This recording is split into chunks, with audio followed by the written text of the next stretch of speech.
Hello there, and welcome to the Sleep Porch. Tonight, we are drifting into the quiet, magical, and surprisingly powerful world of crystals. These are not just pretty stones or sparkling decorations. They are shapes born from patience, pressure, and time. They form slowly, atom by atom, guided by rules so precise they can shape mountains, store memories, and keep the rhythm of our modern lives ticking along.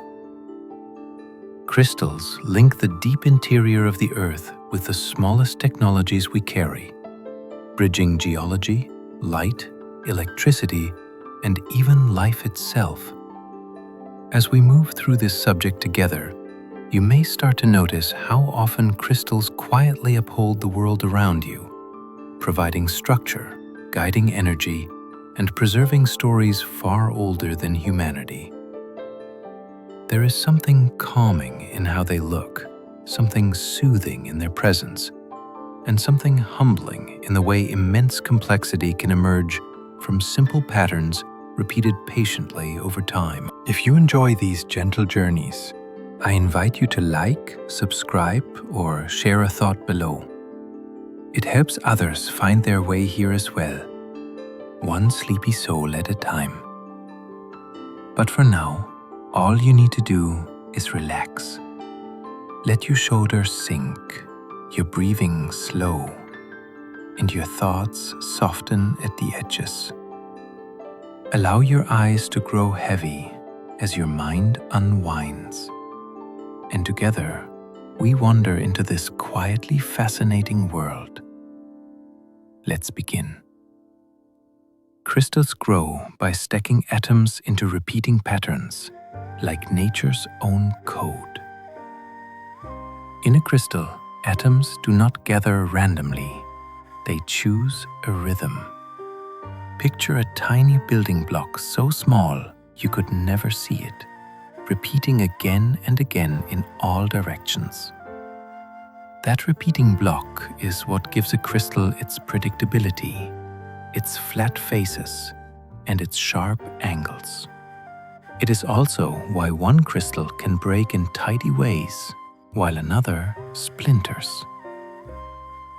This hidden order is called a lattice, and it is like a set of rules that the material follows while it grows. Change the rules, and you change everything, including how the crystal bends light, carries heat, or responds to pressure. Even when a crystal looks rough on the outside, inside it can be astonishingly organized with patterns that hold steady over immense spans of time. Your table salt is a crystal built from perfectly arranged sodium and chlorine. The next time you sprinkle salt onto a meal, you are scattering countless tiny cubes. That cube shape is not a coincidence, and it is not the work of a careful machine. It comes straight from the way sodium and chlorine lock together, repeating their positions in a strict three-dimensional grid. Under a microscope, many grains of salt look like little blocks, chipped and worn from travel, yet still following that underlying geometry. This structure helps explain why salt cracks in certain ways and why it dissolves so smoothly in water as those orderly ions pull apart and drift away. Long before modern chemistry, people valued salt so highly it shaped trade routes and taxes. It is a hungry kitchen mineral, yes, but it is also a daily reminder that crystals are not rare wonders. They are everywhere, hiding in plain sight. Snowflakes are ice crystals, each shaped by temperature, humidity, and timing. A snowflake begins as a tiny seed, often a speck of dust or pollen, floating in cold air. Water vapor gathers onto that seed, and the moment it freezes, the crystal stops following the rules of ice, building a six-sided symmetry. From there, the shape becomes a diary of its journey through the clouds. A slightly warmer layer encourages plates. A colder, drier stretch favors slender needles. A humid pocket can make branching arms that race outward like delicate ferns. This is why two snowflakes can share the same basic symmetry, yet still look different in their details. They have lived different lives in the sky, and because the growth happens so quickly and so sensitively, tiny changes in the atmosphere can leave visible signatures like weather written in lace. Quartz can turn pressure into electricity, a trick called po-electricity. If you squeeze certain materials, they do something unexpected. Instead of only resisting the force, their internal charges shift and a small electrical voltage appears. Quartz is one of the most famous examples, and this effect is not magic. It is geometry. In quartz, the atoms sit in a pattern that does not perfectly balance when pushed. So pressure nudges positive and negative charges slightly apart. That separation becomes usable electricity. Press in a rhythm, and the crystal responds in a rhythm too, converting motion into a measurable signal. This is why quartz shows up inside sensors that listen for vibration, detect pressure changes, or track tiny movements with remarkable reliability. The astonishing part is how consistent the response can be. A crystal grown by slow geological processes can behave like a precision instrument, simply because its internal arrangement is so faithfully repeated. Nearly every digital clock keeps time using a vibrating quartz crystal. Deep inside many clocks and watches sits a tiny sliver of quartz that hums at a steady pace when given an electric push. Engineers often shape it like a tuning fork, so it vibrates cleanly, and they commonly choose a frequency of 32,768 vibrations per second, because it can be neatly K-divided down into 1-second pulses. What makes this so soothing to imagine is that timekeeping becomes a kind of listening. The clock is not counting minutes the way we do. It is counting an orderly tremble in a crystal over and over, like a quiet heartbeat made from stone. Temperature and manufacturing details still matter, so devices are designed to keep that vibration stable. And yet the core idea remains wonderfully simple. A natural mineral grown by the earth can be persuaded to sing a dependable note that guides daily life. Diamonds are crystals of carbon forged under crushing heat deep underground. A diamond begins far below the surface, where carbon atoms are forced into a tight, orderly arrangement under extreme pressure and high temperature. For many diamonds, that starting point is deep in Earth's mantle, far beyond any mine a person could dig. The journey upward is dramatic. Rare volcanic eruptions can tear through the mantle and carry diamonds toward the surface inside fast-moving pipes of rock. Without that rapid ride, diamonds would not survive the trip in their stable form. When miners find them, they are not discovering something that formed near the ground.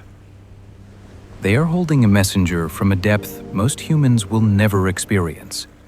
A crystal that can be billions of years old. Some diamonds even carry tiny trapped minerals, and those inclusions act like clues, hinting at the conditions of an ancient hidden world far beneath our feet. Rubies and sapphires of the same crystal, colored by tiny impurities. It surprises many people to learn that ruby and sapphire are not separate minerals. They are both corundum, a crystal made mainly of aluminum and oxygen. The difference is in the trace guests that slip into the structure while it grows. A little chromium can shift the way the crystal absorbs light, and the result is the deep red we call ruby. Other trace elements can produce blues, yellows, greens, and even pinks, creating sapphires of many shades. So two stones can show the same inner architecture, yet look like completely different treasures. This is one reason gemstones feel so story-rich. Their color is not paint on the outside, it is information inside the lattice, a chemical whisper captured during formation. Even the most famous jewel tones can come from impurities so small they would be measured in tiny fractions. A crystal's internal defects can create vivid colors without any dye. Perfection is not always the goal in nature. Sometimes a missing atom, a shifted layer, or a tiny pocket of trapped charge can change everything about how a crystal looks. These imperfections are called defects, and they can create what scientists often describe as color centers. Instead of an added element doing the coloring, the crystal's own structure alters which wavelengths of light get absorbed. Smoky quartz, for example, can darken when natural radiation rearranges electrons within the lattice. In other minerals, a vacancy where an atom should be can hold an electron like a tiny prisoner, and that subtle change can tint the whole stone. What is remarkable is the scale. A crystal can be mostly orderly, yet a scattered population of defects can be painted with blues, purples, or browns. The color becomes a record of stresses and exposures, a visual trace of its long, complicated life. Some crystals split one beam of light into two, creating double images.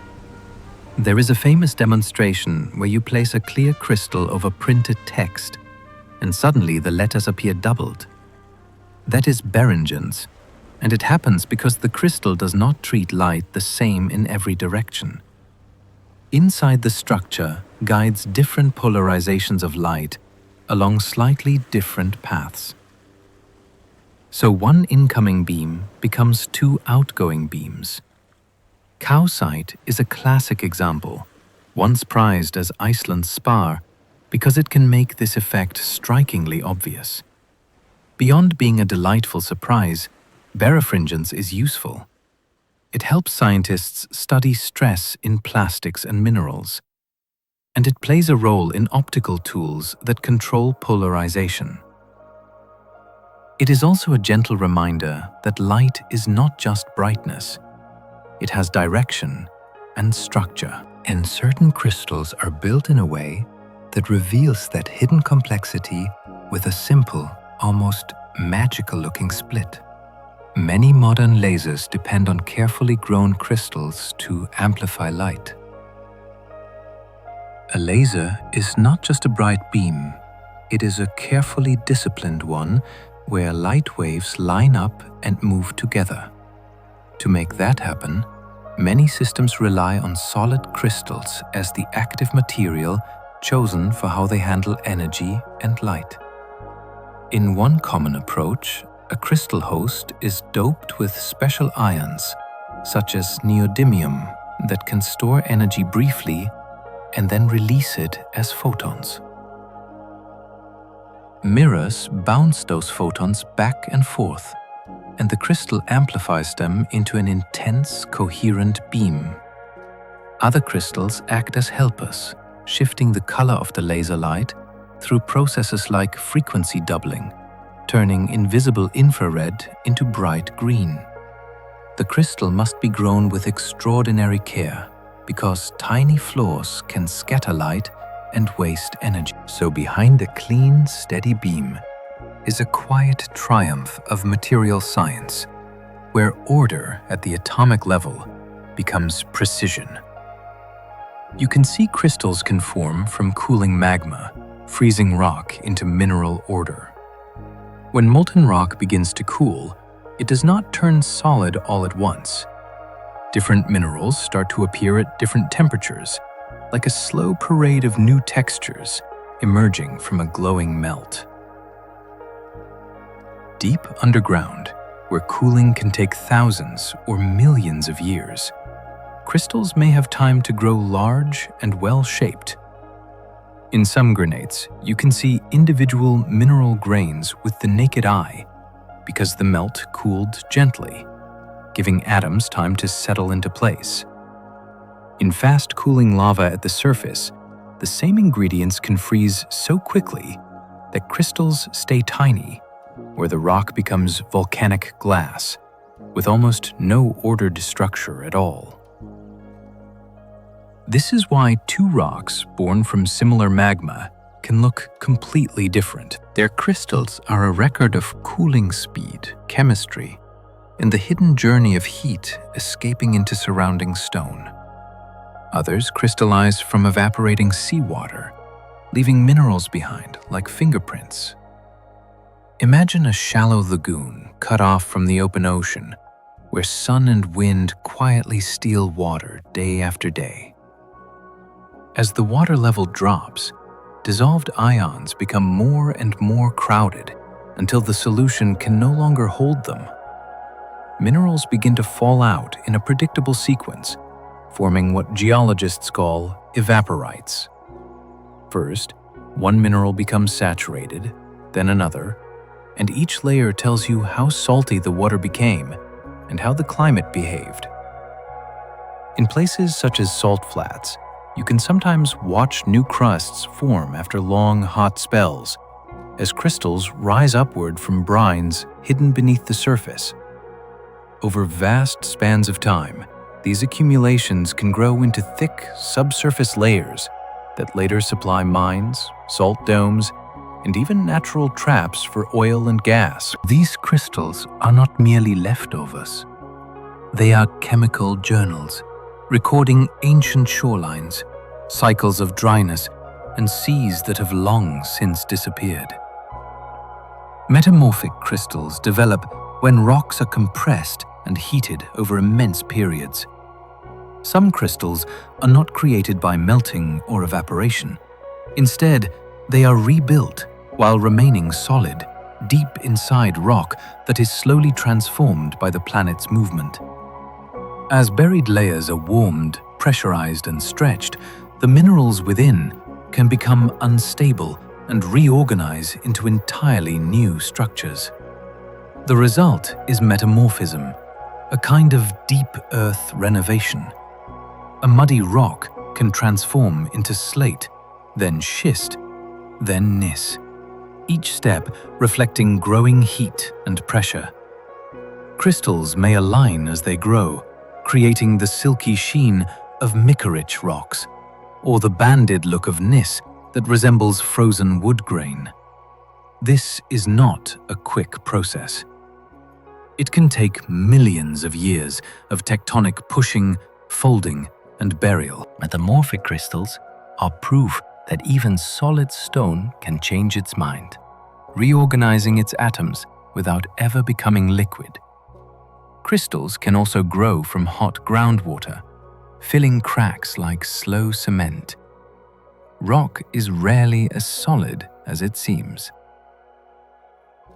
Tiny fractures and open spaces can carry hot water rich with dissolved minerals, especially in the volcanic regions or deep fault zones. As that water moves and cools, or as pressure changes, minerals can suddenly become less soluble and begin to deposit on the walls of those cracks. Over time, the empty space narrows as crystals grow inward from both sides, sometimes meeting in the middle like a carefully sealed zipper.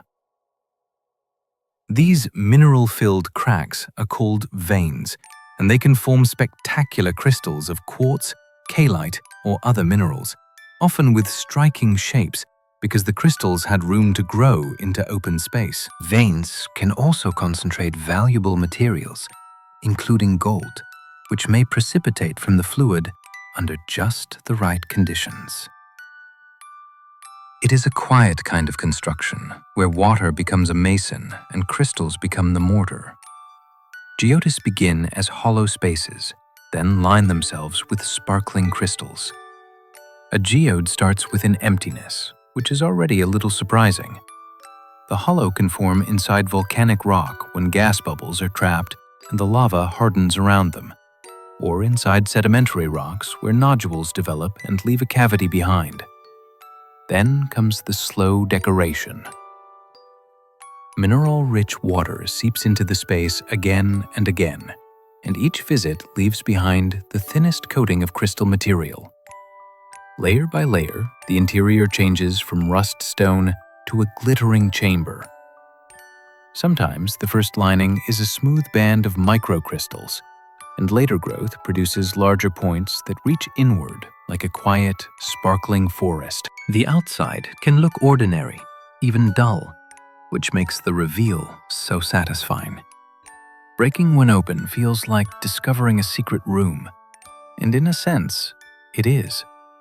A geode is a geological surprise that took patient repetition to build, hidden in plain sight until the moment it finally opens. Amethyst gets its purple from iron and natural radiation inside quartz. The deep purple of amethyst is not painted on. It arises from trace iron inside the quartz structure paired with a subtle smudge from natural radiation in the surrounding rocks. Over long periods, that radiation can shift electrons into new positions, creating a change in how the crystal absorbs light. The result is a purple tone, but can range from pale lilac to intense violet, sometimes with bands that mark changes during growth.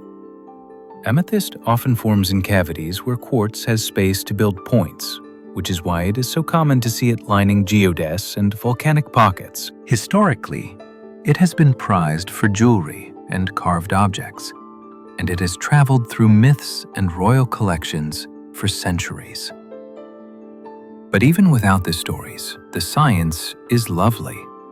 A nearly invisible ingredient and acquired background energy can, over time, strokes a clear mineral into a color that looks almost unreal. It is completely natural. Citrine is usually quartz, two-colored by heat and trace chemistry. Citrine carries the warm look of sunlight, but its story often begins in the same family as amethyst. In many cases, the yellow to orange tones come from how heat changes iron-related features inside quartz, shifting the way the crystal interacts with light. Nature can provide that heat through slow geological warming, nearby intrusions of hotter rock, or changes in burial depth over time. This is why citrine is frequently associated with environments where quartz has experienced a different thermal history than its purple relatives. The color can be delicate and champagne-like, or deeper and honey-rye, depending on conditions. It is also a reminder that gemstones are not only about what is present, but about what happened. Temperature is a powerful sculptor at the atomic scale. It can rearrange tiny charge patterns and transform a crystal's appearance without changing the basic mineral at all. One quartz can whisper cool violet. Another can glow golden simply because of heat. Emerald's green comes from chromium or vanadium inside the beryl crystal. Emerald is beryl, a crystal built from beryllium, aluminum, silicon, and oxygen, arranged into a sturdy framework with channels running through it. The famous green arrives when chromium or vanadium slips into the structure in small amounts, shifting how the crystal absorbs and transmits light. What makes emerald especially intriguing is that the geological recipe is demanding. Beryl often forms in one kind of environment, while chromium-rich rocks often come from another. So emeralds tend to appear where unusual geological circumstances bring those ingredients together. That can mean complex boundaries between rock types or fluids that travel and mix in just the right way. Many emeralds contain internal features called jarred, a garden-like tangle of inclusions which can reveal how they formed and can make each stone feel uniquely alive. Instead of perfection, emerald often offers character with green that seems to hold depth like a forest seen through clear water. Aquamarine is beryl as well, tinted blue by iron in the lattice. Aquamarine shares its mineral identity with emerald, yet it tells a different color story. Here, iron takes the starring role, and its presence in the crystal structure influences which wavelengths of light are absorbed, leaving a blue to blue-green clarity that can resemble seawater. Aquamarine crystals often grow as long hexagonal prisms, and some can become impressively large, making them favorites for collectors and for jewelers who want big, clean facets. The color is sometimes stronger in particular directions within the crystal, so cutters pay attention to orientation, turning the rough stone to find the most pleasing face. In the natural world, aquamarine can form in granitic pegmatites, where the last fluids from cooling magma are enriched in unusual elements and allow big crystals to grow. There is something calming about its origin story. It is not a crystal born from chaos, but from a late, lingering stage of geological cooling, where the earth gives a mineral room to become clear, spacious, and serene. Garnet is a whole mineral family, not one gem with many chemistries. When people say garnet, they often picture a deep red gem, but the name actually covers a family of related minerals that share a similar crystal structure while swapping different elements in and out. That chemical flexibility means garnets can appear in many colors, including green, orange, and even near black. Each variety reflecting a different mix of ingredients. Some form in metamorphic rocks, where they grow as new minerals during heat and pressure, and their size can hint at how long conditions stayed steady. Others appear in igneous settings. Garnets are also used beyond jewelry. Certain types are hard and sharp enough to be crushed into abrasives for sandpaper and waterjet cutting, where they help shape metal and stone with focused force. The family nature of garnet makes it a perfect example of how crystals can keep one basic architectural plan while inviting different atoms to move in. One structure, many personalities, and a surprising range of uses. The same mineral can crystallize in different shapes depending on conditions. A mineral's name can stay the same while its outward shape changes dramatically, and the reason is almost like choreography. The inside follows fixed atomic rules, but the outside depends on the environment it grows in. If a crystal has plenty of room and a steady supply of building material, it can develop crisp faces and classic geometry. If it grows crowded among neighbors, it may become stubby, tangled, or oddly shaped, even though its internal order is the same. Changes in temperature, how quickly material arrives, and even tiny shifts in chemistry can favor one set of faces over another, like choosing which sides get to show. This is why a museum crystal can look like a perfect textbook diagram, while the same mineral in a roadside rock looks like a rough grain. The shape is not only what it is, but how it lived while it was forming. One substance can have multiple crystal forms called polymorphs with different properties. Sometimes nature pulls off a dazzling illusion. The very same chemical ingredients can organize themselves into different crystal structures, and those structures can behave as entirely different materials. This phenomenon is called polymorphism, and it matters far more than most people realize. A polymorph may be harder or softer, denser or lighter, more stable or more prone to change over time. It is like using the same set of building blocks to assemble different designs, each with its own strengths and limits. This principle appears clearly in geology, where pressure and temperature can force a substance into a new internal arrangement. It also shows up in everyday products, where a material's crystal form can affect how it dissolves, how it reflects light, or how it holds together.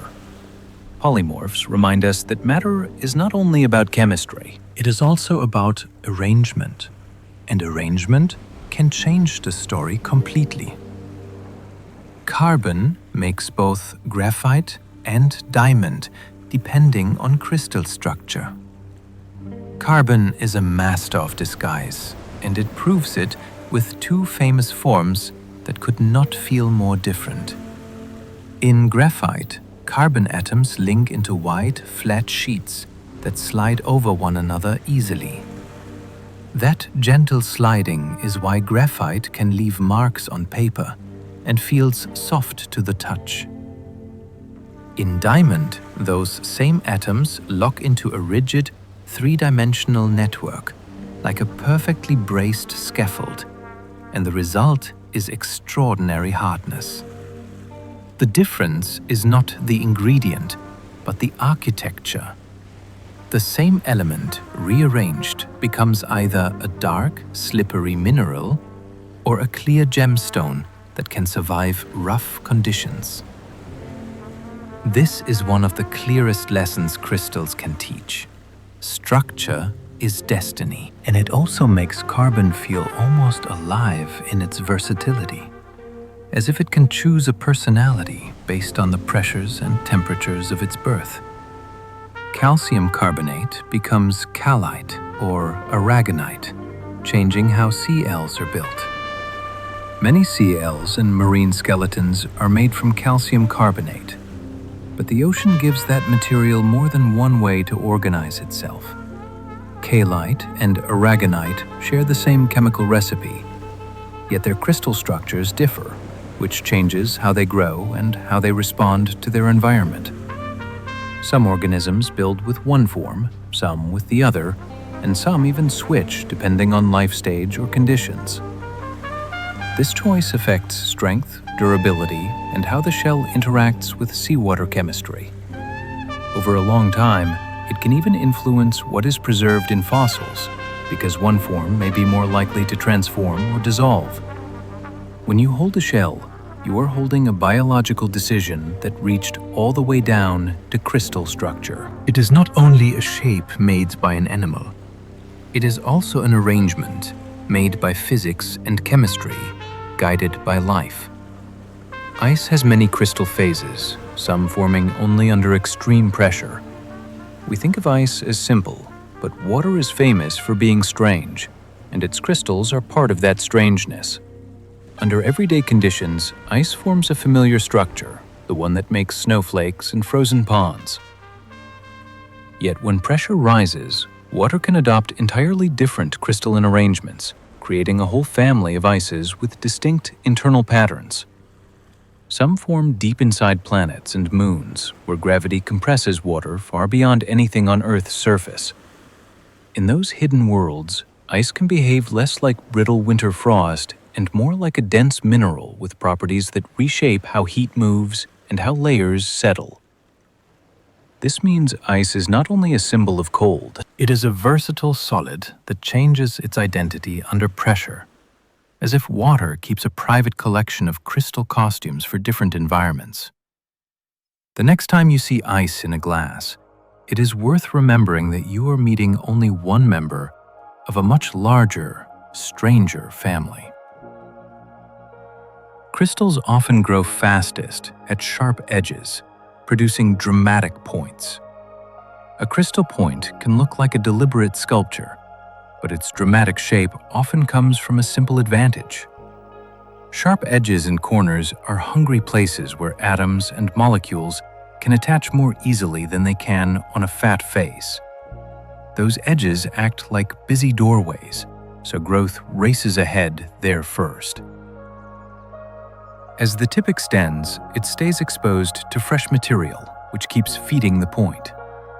This is part of why crystals can look like they are reaching, as if the shape itself wants to stretch toward open space. It also explains why some crystals develop step-like patterns on their faces, marking episodes of faster growth and slower pauses. Crystal growth is not always smooth. It can surge, rest, and surge again as conditions change. When you see a long, clean point, you are seeing a history of tiny arrivals, each one choosing the easiest landing spot, building a shape that looks dramatic because physics makes edges irresistible. Some crystals form perfect cubes like pyrite, fluorite, and salt. A cube feels almost too human, like something carved with a ruler. Yet, in certain crystals, the cube is simply the most natural expression of their internal symmetry. When the atomic lattice has equal directions that repeat in a balanced way, the external faces that grow most steadily can meet at right angles, producing that unmistakable box shape. Pyrite is famous for this, sometimes forming clusters of cubes that look manufactured. Fluorite can do it too, creating stacks that seem like tiny architecture. The delight of cubic crystals is how they challenge our assumptions. They look artificial, but they are wildly natural. And the cube is not only a shape, it is a clue. It tells you about the repeating order inside, the way the material prefers to grow, and the conditions that allowed it to hold those faces without being broken or crowded out by neighbors. Nature can be startlingly geometric when it has the chance. Others grow as needles, plates, or prisms shaped by atomic geometry. Not every crystal wants to be a block. Some stretch into needles thin as eyelashes because their structure makes growth much easier in one direction than in others. Others spread into plaits like mineral pages stacking layer on layer. Prisms appear when a crystal grows steadily along a central axis, keeping the same cross-section as it extends. These shapes come from differences in how strongly atoms bond on different surfaces. One face may be stable and slow to accept new material, while another face is eager and fast.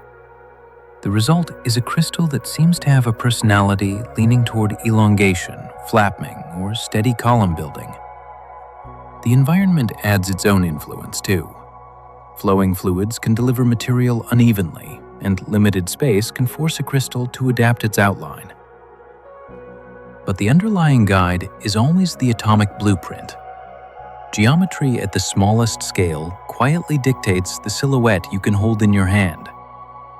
Crystal twins are intergrown pairs, like two mirrored structures sharing one body.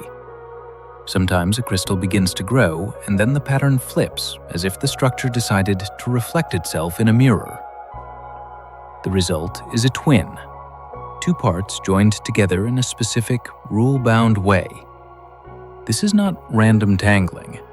Twinning follows precise relationships, and the joined crystal can display striking shapes that a single crystal could never make alone. Some twins look like arrows or butterflies. Others form repeated intergrowths that create ridges and grooves, making the surface look like it was folded. Twinning can happen because of a sudden change during growth, like a bump in temperature or chemistry, or because of stress that nudges the lattice into a new orientation. For collectors, twins can feel like personality made visible. For scientists, they are clues, evidence of the moment something shifted in the environment. A twin is a crystal telling you it lived through an event, and it recorded that event in its own geometry. A crystal can trap fluid bubbles, preserving ancient water like time capsules. As a crystal grows from a liquid, it can sometimes swallow a tiny pocket of that liquid, sealing it inside as growth continues. These trapped pockets are called fluid inclusions. And they are astonishing because they can preserve actual samples of ancient fluids locked away for millions of years. In some cases, that trapped fluid may include dissolved salts, gases, or microscopic particles that reveal what the environment was like when the crystal formed. It is like finding a sealed bottle from a long vanished world, except the bottle is stone and the contents are older than human history. Researchers can study these inclusions to learn about temperatures, pressures, and the chemistry of the fluids that once moved through Earth's crust. And even without laboratory work, the idea is quietly thrilling. A clear crystal can hold tiny, hidden droplets, each one a preserved moment, a physical memory of water that flowed through rock long before the modern landscape existed. Diamonds sometimes trap tiny minerals that reveal depths of Earth's mantle. Some diamonds contain microscopic passengers locked inside while the crystal was still growing far beneath the surface. These trapped minerals are not flaws, but clues. Certain inclusions can only form under the immense pressures found deep in Earth's mantle, far below any drill or mine. When scientists study them, they can identify the conditions where the diamond formed, including depth, temperature, and surrounding chemistry. In this way, a diamond becomes a sealed message from a region humans cannot visit directly. The stone may travel violently upward in volcanic eruptions, yet the inclusions remain protected, unchanged, for immense spans of time. What appears to be a simple gem can therefore hold direct evidence of Earth's deep interior. Each inclusion is a tiny witness, preserving information from a hidden world that would otherwise remain entirely out of reach. Zircon crystals can be older than most rocks, surviving immense geological recycling. Zircon is one of the most resilient minerals on Earth. While entire rocks can melt, fracture, or be reshaped by pressure, zircon grains often survive these events intact. They can be eroded from one rock, carried by rivers, buried in sediments, then later trapped inside new rocks formed under heat and pressure. This means a single tiny crystal can pass through multiple geological cycles without losing its identity. Some zircons formed when Earth was still young, long before today's continents existed in their current form. Finding one is like discovering an ancient traveler hidden inside a younger landscape. Zircon's durability allows it to preserve information that other minerals lose, making it a quiet archive of deep time. Even when everything around it changes, zircon can endure, holding on to memories from chapters of Earth's story that would otherwise be erased. Tiny zircon grains help scientists date early Earth using uranium decay. When zircon crystals form, they readily accept uranium atoms into their structure while strongly rejecting lead. This unusual preference turned zircon into a natural clock. Over time, uranium atoms slowly decay into lead at a known rate. By measuring the ratio of uranium to lead inside a zircon grain, scientists can calculate when that crystal first formed. Because zircon can endure extreme geological processes, this internal clock often stays reliable even when the surrounding rock has been altered or erased.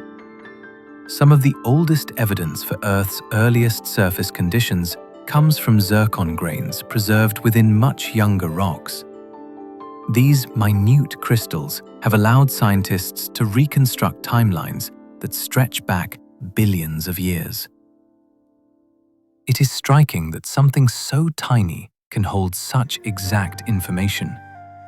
A zircon grain, no larger than a speck of sand, can quietly record time with a precision comparable to the most carefully engineered instruments. Meteorites also contain crystals that formed before the sun fully ignited. Some preserve minerals that crystallized during the very earliest moments of the solar system. Before planets existed, a swirling disk of gas and dust surrounded the young sun. Within that disk, heat and motion allowed minerals to condense directly from vapor, forming tiny crystals that would later become part of meteorites. These crystals predate Earth itself. They formed before the sun settled into stable light and long before worlds took shape. When such meteorites fall to Earth, they deliver material that has traveled through space largely unchanged since that distant time. Studying these crystals allows scientists to reconstruct conditions present at the solar system's birth, including temperature ranges and chemical environments. Holding a meteorite is therefore not just holding a rock. It is holding a fragment of an unfinished beginning, a preserved remnant from a time when planets were only possibilities.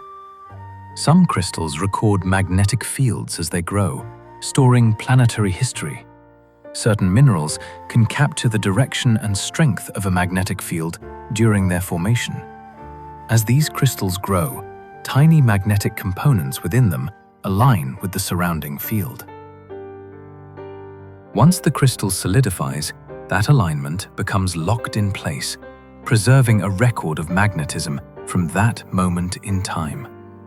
Long after landscapes shift and continents drift, the crystal still holds that ancient signal. By studying these magnetic records, scientists can trace changes in Earth's magnetic field and even reconstruct the movement of tectonic plates. This information helps reveal how oceans opened, mountains rose, and magnetic poles reversed. What makes this so extraordinary is its subtlety. An invisible force leaves a permanent signature inside stone. A crystal becomes a memory device for the planet itself, quietly recording directions and strengths long after the field that shaped it has changed or vanished. Crystals can host color centers, where missing atoms change light absorption. Color does not always come from added ingredients. In some crystals, it comes from absence. If an atom is missing from the lattice, it can leave behind the small imbalance that traps an electron. That trapped electron can absorb specific wavelengths of light, producing visible color. These sites are called color centers, and they can form through natural radiation, heat, or energetic events that disturb the crystal structure. A crystal may appear clear at first, then gradually develop color as these centers accumulate. What is striking is how small the cores can be. A tiny number of altered sites can tint an entire stone. Color centers show that crystals are not inert. They respond to their environment and record what they experience. Light passing through the stone reveals that history, turning invisible atomic changes into visible hues. A single trace impurity can transform a clear crystal into a gemstone. Many gemstones owe their beauty to impurities so scarce they barely register chemically. A few foreign atoms slipping into a crystal lattice can dramatically alter how light is absorbed and transmitted. These trace elements replace or accompany the original atoms, subtly changing the crystal's electronic behavior. The result can be a vivid color that dominates the stone's appearance. Without those impurities, the same mineral might look completely ordinary. This transformation highlights how sensitive crystals are to their internal makeup. Beauty can emerge not from abundance, but from precision. A tiny difference at the atomic scale becomes a bold visual effect at the human scale. Gemstones are therefore not just minerals, they are records of unlikely encounters. Moments when rare ingredients met the right structure at the right time. Their color tells a story of chance, chemistry, and remarkable amplification. Opal is not a true crystal, but ordered spheres that diffract light. Opal's shifting colors come from structure rather than pigment. Instead of a repeating crystal lattice, opal is made of tiny silica spheres stacked in an orderly arrangement. When light enters the stone, these spheres bend and scatter it, separating colors through diffraction. Different viewing angles reveal different flashes, creating the moving play of color that opal is known for. The effect depends on the size and regularity of the spheres. If they are uneven, the color fades. If they are well ordered, the stone comes alive. Opal also contains water, which makes it more delicate than many gemstones. This combination of fragility and brilliance gives opal a unique character. It is not built from rigid repetition, but from careful arrangement. Opal shows that order does not always mean rigidity. Sometimes, beauty emerges from a softer, more flexible kind of structure. Labradorite flushes color because light scatters within layered crystal structures. Labradorite can appear plain until it catches light at just the right angle. Then sudden flashes of blue, green, or gold ignite beneath the surface. This effect comes from fine internal layers within the crystal that cause light to scatter and interfere. Certain wavelengths are strengthened, while others cancel out, producing metallic-looking color bursts that shift with movement. The color is not painted on and does not come from impurities alone. It is an optical response built into the crystal structure. As you move the stone, the light changes, giving the impression that the crystal is alive. This quality has made labradorite especially captivating for jewelry and decorative use. It rewards motion and attention. The stone teaches a subtle lesson. Color can be dynamic, emerging from structure and perspective rather than fixed material alone. Moonstone shimmers from microscopic layers that split and recombine light. Moonstone glows softly rather than flashing brightly. Its sheen comes from extremely thin internal layers that scatter light beneath the surface. As light enters, it is gently split and recombined, creating a floating glow that seems to move as the stone is tilted. This effect is called adulterance, and it depends on precise spacing between layers inside the crystal. When those layers are just right, the light appears to drift like mist across the stone. Moonstone's beauty is quiet and restrained, relying on subtle interaction rather than bold color. Cutters often shape it carefully to enhance this moving glow. The result feels calm and lunar, as if the stone holds a small, steady light within. Moonstone reminds us that crystals do not need brilliance to captivate. Sometimes softness and patience create the most lasting fascination. Bismuth forms stair-step hopper crystals because edges grow faster than faces. Bismuth crystals look almost designed with sharp terraces that resemble tiny staircases or futuristic buildings. This shape forms because the edges of the crystal are the easiest places for new atoms to attach. As the crystal grows, the outer rim keeps extending, while the flat center fills in more slowly. Instead of becoming solid all at once, the structure builds its outline first, leaving hollowed steps behind. The process is not decorative but efficient, governed by where atoms can settle most easily. Bismuth adds another layer of wonder through color. Its surface often shows shifting rainbow tones, caused by a very thin oxide layer that forms as the crystal cools and meets air. Light reflects differently across that layer, creating shimmering colors without any pigment. One crystal ends up telling two stories at once, one about growth speed and structure, and another about how light responds to a changing surface. Selenite can grow into clear blades so large they look like frozen windows. In rare underground spaces, selenite crystals have grown to astonishing sizes, stretching longer than a person and glowing with a soft, glass-like clarity. These giants form when mineral-rich water remains warm and stable for extremely long periods. That steady environment allows gypsum to assemble slowly and evenly, without interruption. The result is a crystal with smooth faces and remarkable transparency. What makes this growth so striking is how sensitive it is to change. A sudden shift in temperature or chemistry can halt or distort the process. Because gypsum is soft, these large crystals are also fragile, easily scratched or damaged. Their existence depends on long-lasting calm. When you imagine a crystal that large, it stops feeling like an object and starts feeling like a place.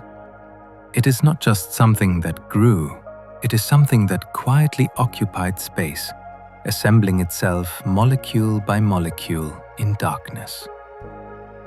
Howite crystals can form in deserts, growing from nightly dew and evaporation. In some deserts, salt crystals can grow without deep time or dramatic geology. After sunset, cooling air allows moisture to condense as dew or thin films of water on the ground. That moisture dissolves small amounts of salt already present in the soil. When the sun rises, heat quickly drives the water away. The salt remains behind and crystallizes, often forming tiny cubes and brittle crusts. Night after night, this simple cycle repeats. Over time, it can build shimmering salt flats and delicate plates that crunch underfoot. This process shows that crystal growth does not always require molten rock or ancient seas. Sometimes it only needs air, temperature changes, and patience. The desert becomes a quiet workshop where evaporation does the work. Salt crystals appear, disappear, and reappear, shaped by daily rhythms rather than deep geological events. Gypsum crystals can bloom in caves, building delicate blades from mineral water. Some caves host gypsum formations that look like frozen flowers or sprays of thin white blades.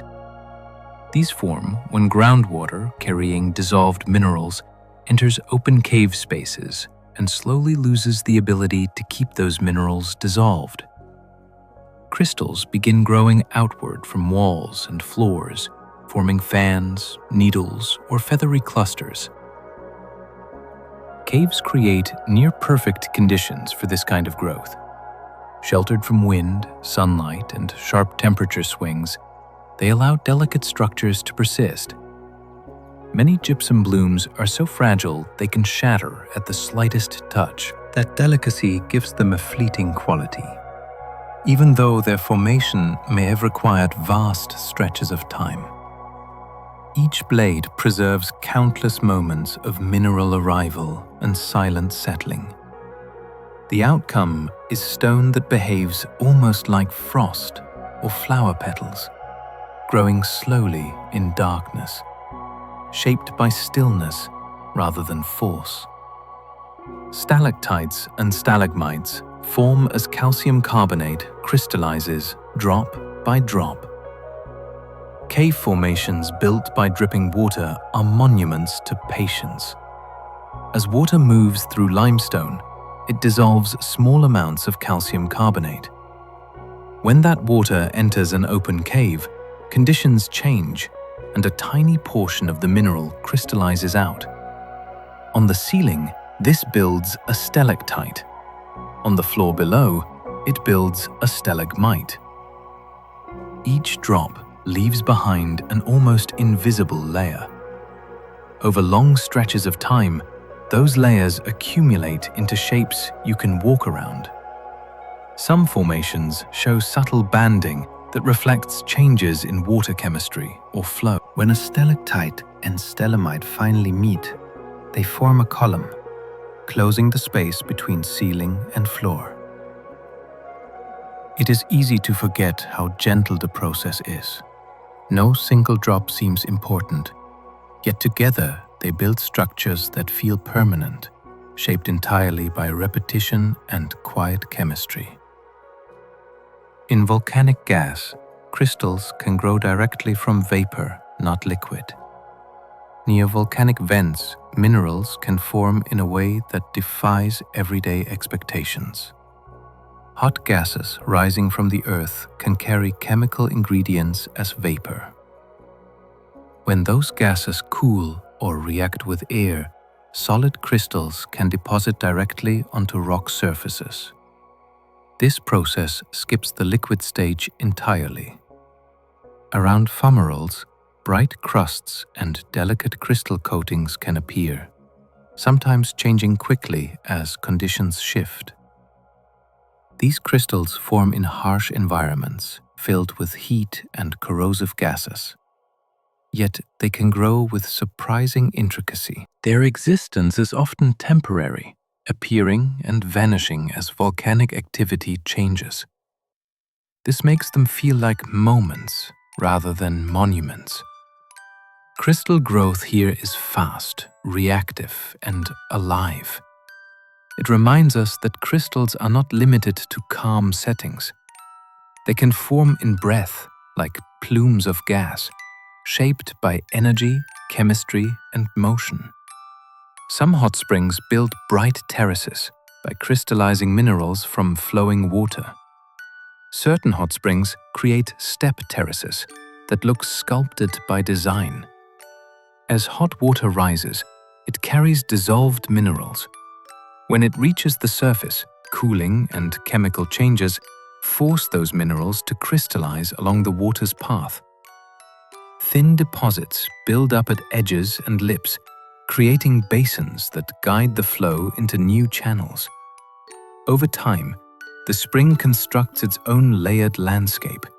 Many terraces are also colored by heat-loving microbes that thrive in warm water, adding oranges, greens, and browns. The result is a living structure shaped by both chemistry and biology. These formations are not fixed. They grow, crack, and shift as water finds new routes. A hot spring terrace is a record of movement, showing how flowing water can slowly turn itself into stone. Crystals can form inside lava bubbles, making tiny mineral gardens in basalt. When lava cools, gas bubbles can become trapped, leaving hollow pockets inside the solid rock. Long after the lava hardens, groundwater may seep through the basalt, carrying dissolved minerals. Inside those small cavities, crystals can begin to grow along the walls. Over time, the once empty bubble becomes lined with sparkling points or thin mineral layers. These hidden spaces can turn ordinary-looking rock into a surprise when broken open. The contrast is striking. Dark, heavy basalt on the outside can hide delicate structures within. These mineral gardens form quietly, long after the drama of eruption has passed. They show that rocks continue evolving even after they appear solid and still. Empty space becomes opportunity, and crystals move in to fill it. Coral reefs are built from living animals that crystallize calcium carbonate skeletons. Coral reefs may look like stone, but they are built by living animals. Tiny coral polyp extract calcium and carbonate from seawater and use it to build hard skeletons beneath their bodies. As generations grow, die, and grow again, these skeletons accumulate into massive reef structures. The reef becomes a foundation for entire ecosystems, sheltering countless species. This crystal building process is sensitive to ocean conditions. Temperature and water chemistry affect how easily corals can build and maintain their skeletons. That makes reefs both beautiful and vulnerable. They are living records of environmental balance.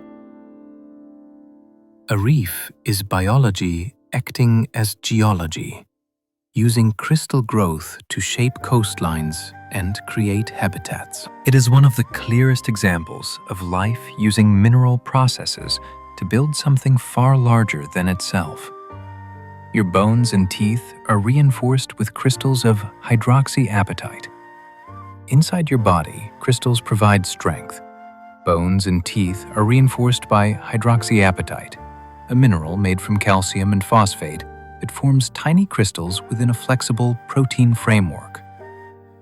In bone, this combination creates material that is strong yet slightly elastic, able to handle daily stress. Teeth take mineral reinforcement even further. Enamel is densely packed with crystals, making it one of the hardest substances your body produces. This crystal structure resists wear and protects sensitive inner layers. What makes this remarkable is that the process is active. Bone is constantly broken down and rebuilt, adjusting its structure in response to use and injury. Your skeleton is not static stone. It is a living crystal system, carefully managed and continuously renewed. Many animals make crystals to sense gravity, using tiny inner ear stones. Deep inside the ears of many animals sit tiny crystals that act like a built-in compass for up and down.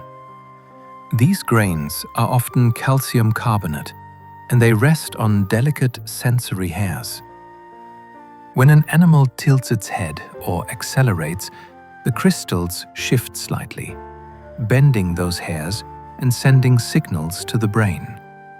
That is how you can know which way is upright, even with your eyes closed. Fish, reptiles, birds, and mammals all rely on versions of this system. Though the exact shapes and arrangements vary, it is wonderfully simple, almost like carrying a tiny bag of stones that gently tug on sensors whenever you move. When these crystals become disturbed or misplaced, the world can feel like it is spinning, which shows how important they are. Gravity is invisible, but these inner crystals translate it into touch. Some insects include crystals in their eyes to manipulate and focus light. Insect eyes are not built like ours, and that is part of their magic.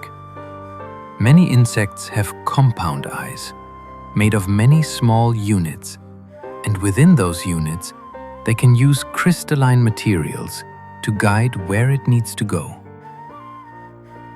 In some species, crystals help act like tiny lenses, shaping the light path, so the insect can form a usable image from many small samples. Other structures can control how different wavelengths are handled, improving contrast or reducing glare. This is not decoration, it is optical engineering made from biology. The result can be vision that is excellent at detecting motion, even if it is not high resolution in the human sense. It is also a reminder that crystals are not only in rocks. Living creatures can grow ordered structures for practical reasons, turning the rules of light into tools for survival. A flying insect does not just see the world, it sculpts incoming light first. Certain fish have guanine crystals that create shimmering, mirror-like skin. Some fish look like living mirrors, flashing silver as they turn. And the shine often comes from stacks of guanine crystals in their skin. Guanine is a building block related to DNA, but in this case, it is used as a reflective material. The crystals form thin plaits arranged in layers, and those layers reflect light with impressive efficiency. This can help a fish blend into its surroundings because a mirror-like surface can reflect the brightness of the water around it, making the body harder to spot. It can also confuse predators by creating shifting glints that make it difficult to track movement. The effect depends on spacing, alignment, and thickness, so the shimmer is not accidental, it is built. When a school of fish turns together, The light ripples across them like a single bright wave, powered by countless microscopic crystal plates. A chameleon's color shifts partly through crystal-like structures that change spacing. Some chameleons change color not only by moving pigments, but also by adjusting tiny structures in their skin that behave like tunable crystal arrays. In certain layers, cells contain nanoscale features that can shift their spacing. When the spacing changes, the skin reflects different wavelengths of light. So the visible color can shift from greens towards yellows, oranges, or blues depending on the pattern. This is a physical way of making color based on structure rather than dye. It is also responsive. Changes in mood, temperature, or social signals can influence the skin state, turning the animal into a living display that can communicate without sound. The fascinating part is that the color is not painted on the surface. It is created by light interacting with a changing internal arrangement. A chameleon becomes a moving lesson in how geometry can control what the eye sees. Butterflies often use photonic crystal structures, not pigments, for brilliant blues. Many vivid butterfly blues are not made by blue pigment at all. Instead, the wings contain microscopic structures that act like photonic crystals, repeating patterns that reflect certain wavelengths strongly. Light hits the wing scales, bounces through tiny ridges and layers, and specific colors emerge while others fade. This is why some butterfly blues can look so intense and so clean, and why they can shift slightly with viewing angle. The color comes from architecture. In some cases, even crushed wing scales keep their color, because the structure remains while pigments would smear or dull. These structural colors can be so efficient that they inspire engineers designing low-energy color surfaces and security features. What feels like a simple splash of beauty is really a carefully evolved optical device. The wing is both art and instrument, built from repeating patterns too small to see, yet loud enough to glow across a garden. Protein crystals let scientists map biology by bending X-rays into patterns. To understand a protein shape, scientists sometimes coax it into forming a crystal. That sounds surprising because proteins feel soft and alive, not like minerals. But when many identical protein molecules pack into a repeating arrangement, they create an ordered grid. If X-rays are shown through that grid, the rays scatter into a pattern of spots, like a shadow made from symmetry. From that pattern, researchers can infer the protein's structure, revealing how it folds and where it might interact with other molecules. This matters because shape is often the key to function. A tiny pocket in the structure can be where a drug binds. A subtle twist can control activity. Growing a good protein crystal can be difficult, and it can take careful control of salt temperature and concentration. Yet when it works, the reward is a blueprint of life at molecular scale, derived from order and light. Crystal allography revealed DNA structure by interpreting diffraction from ordered molecules. One of the major scientific revelations of the 20th century rested on a straightforward principle. When a molecule is arranged in a regular, ordered pattern, it can scatter X-rays into a signature that encodes information about its form.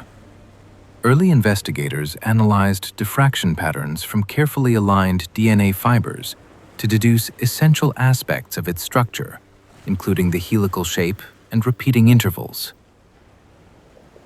The images themselves were not literal photographs of the molecule. They offered hints that demanded careful interpretation, patience, and mathematics.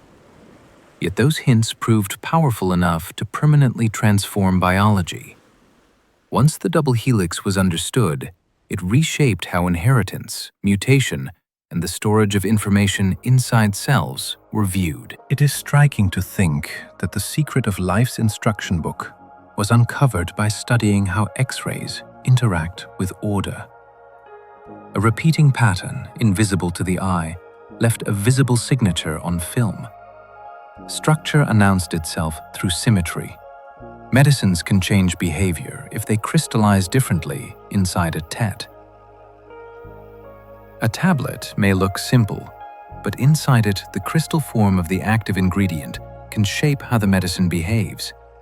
The same molecule can sometimes pack into different crystal arrangements, and those arrangements can dissolve at different rates. That matters because dissolving controls how quickly the medicine becomes available in the body. A faster dissolving form might act sooner, while a slower form might release more gradually. Manufacturers work carefully to control crystal form, particle size, and how ingredients are processed, because small changes can affect stability on the shelf and performance after swallowing. Sometimes, a medicine can even shift form over time if conditions are wrong, such as humidity or temperature swings. This is why quality control in pharmaceuticals is so strict. In a quiet way, crystals sit at the center of modern healthcare. The effect is not mystical, it is physical.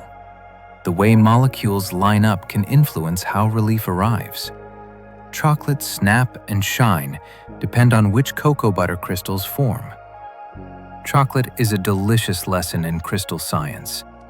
Cocoa butter can solidify into several different crystal forms, and only one of them gives the glossy surface, clean snap, and smooth melt people love. Tempering is the process of guiding chocolate toward that preferred form by carefully heating and cooling so the right seed crystals appear and grow. If the wrong forms dominate, the chocolate can turn dull, soft, or crumbly.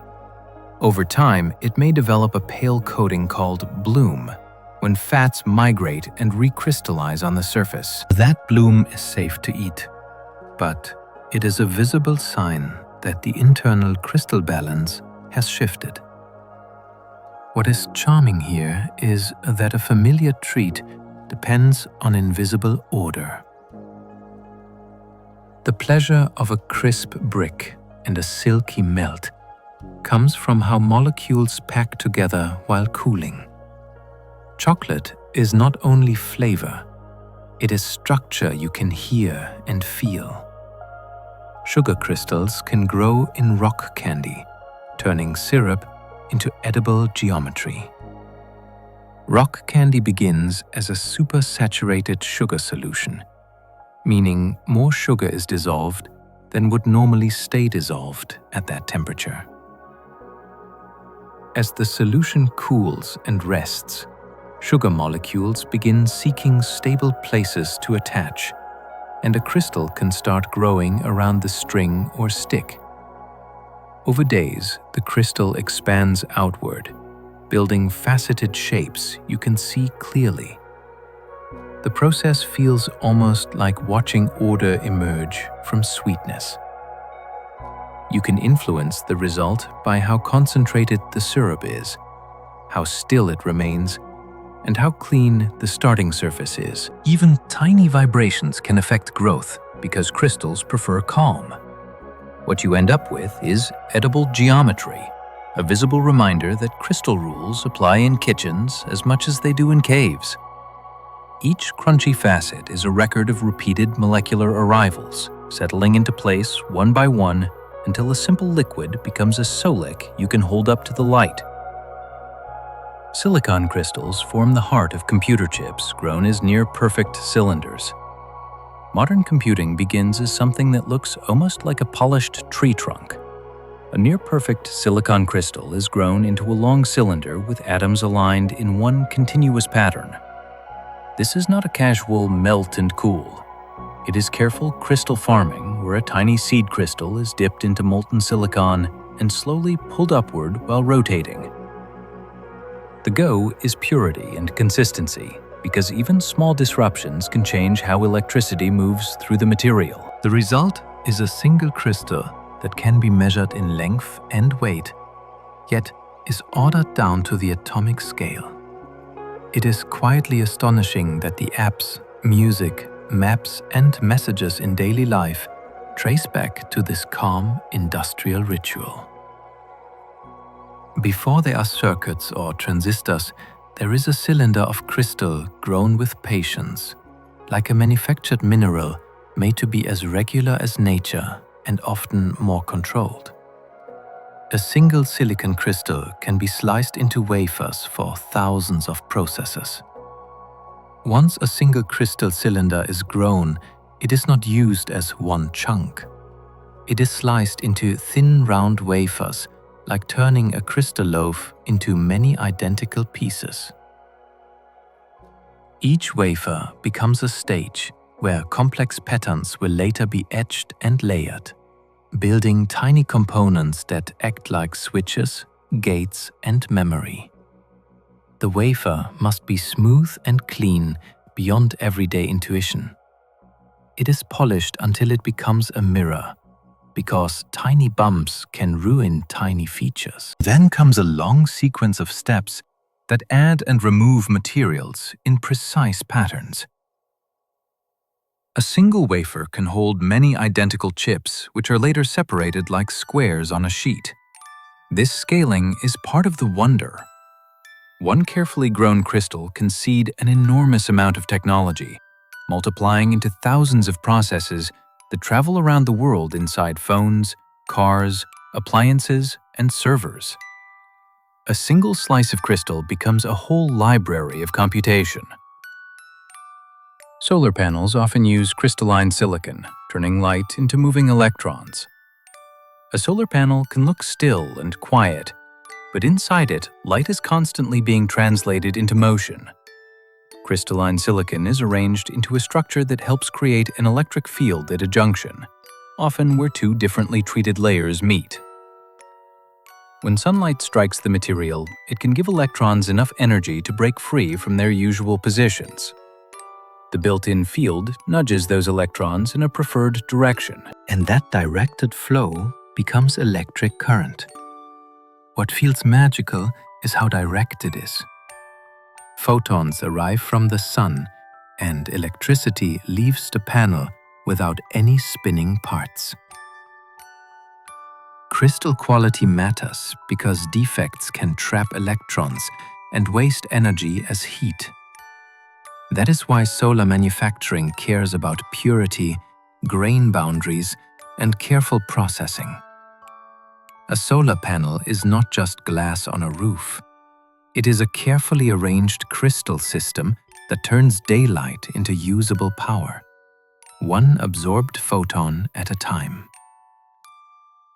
Perovskite crystals are reshaping solar research with rapid efficiency gains. Perovskites have become a star of solar research because they can be made in ways that feel almost too convenient compared to traditional silicon. These materials form crystalline structures that absorb light very strongly. So thin layers can do a lot of work. Researchers have learned to tune perovskite chemistry to adjust what colors of light it captures and to improve how charges move through the crystal. This has led to rapid jumps in solar cell efficiency over a relatively short research timeline. The excitement is not only about performance, it is also about possibility. Perovskites can be processed at lower temperatures and potentially deposited in flexible formats, which suggests new kinds of lightweight solar surfaces. The big challenge is stability, because some formulations can degrade with moisture, heat, or long exposure to sunlight. That tension makes the story compelling. A crystal with dazzling promise must also learn endurance. Perovskites are a reminder that crystal science is an active frontier, not a finished chapter. Gallium nitride crystals power bright LEDs and fast chargers. If you ever noticed how modern LEDs can be intensely bright while staying efficient, gallium nitride is part of that story. This crystalline semiconductor handles high power and high frequencies well, making it valuable for both lighting and power electronics. In LED, it helps create devices that convert electrical energy into light with impressive efficiency and long lifetimes. In chargers, gallium nitride components can switch electricity rapidly with reduced energy loss, which is one reason some newer chargers can be smaller, cooler, and more powerful than older designs. The crystal itself must be grown and engineered carefully because small defects can affect performance. What makes this fascinating is the everyday reach. A hard, carefully made crystal becomes the reason the streetlight looks crisp at night, or a compact charger refuels your devices quickly. It is a quiet upgrade to modern life, delivered through crystal structure and precise manufacturing. Sapphire crystals can function as rugged windows for scanners and optical instruments. Sapphire is more than a gemstone. It is an exceptionally tough crystal that can act as a protective window in demanding technologies. Because it is hard, highly scratch-resistant, and optically transparent across useful wavelengths, sapphire can shield sensitive components while still allowing light to pass through. This makes it valuable in scanners, watches, and select optical systems where a surface must endure constant contact. Unlike ordinary glass, sapphire resists abrasion from dust and grit, which is critical in industrial and outdoor environments. It can also withstand heat and chemical exposure better than many other transparent materials. What is delightful here is the shift in meaning. A crystal associated with jewelry becomes a practical shield for modern instruments. It is protection you can see through behind a sapphire window. Sensors read barcodes, measure light, or track alignment. The crystal is doing a humble job, but it does it with gemstone strength, proving that beauty and utility can share the same lattice. Diamond crystals can spread heat so well, they protect high-power electronics. Diamond is famous for sparkle and hardness, yet one of its most impressive talents is invisible. It can conduct heat extremely well, moving thermal energy away from hotspots faster than many other materials. In high-power electronics, heat is often the limiting factor. Too much heat can distort performance, shorten lifetime, or cause sudden failure. Using diamond as a heat-spreading material can help pull heat away from delicate components, keeping them within safe operating ranges. This is not about luxury. It is about survival under stress. Engineers can use diamond films or diamond-based composites in specialized applications where heat management is critical. The crystal lattice that makes diamond strong also provides a pathway for vibrations in the material to carry heat efficiently. It is a lovely reversal. We tend to think of crystals as fragile. Here, a crystal acts like a protective thermal highway, quietly guarding the devices that run intense currents and fast signals. Quartz crystals stabilize radio frequencies, helping signals stay locked and clear. Radio communication depends on steady timing. If a transmitter or receiver drifts, signals become harder to tune and harder to decode. Quartz helps solve this through its ability to vibrate at extremely stable frequencies when connected to an electronic circuit. A properly cut quartz crystal acts like a resonator, favoring one narrow frequency the way a tuning fork favors one note. Circuits use that steadiness to keep oscillations locked, so radios, transmitters, and many communication devices can stay on channel.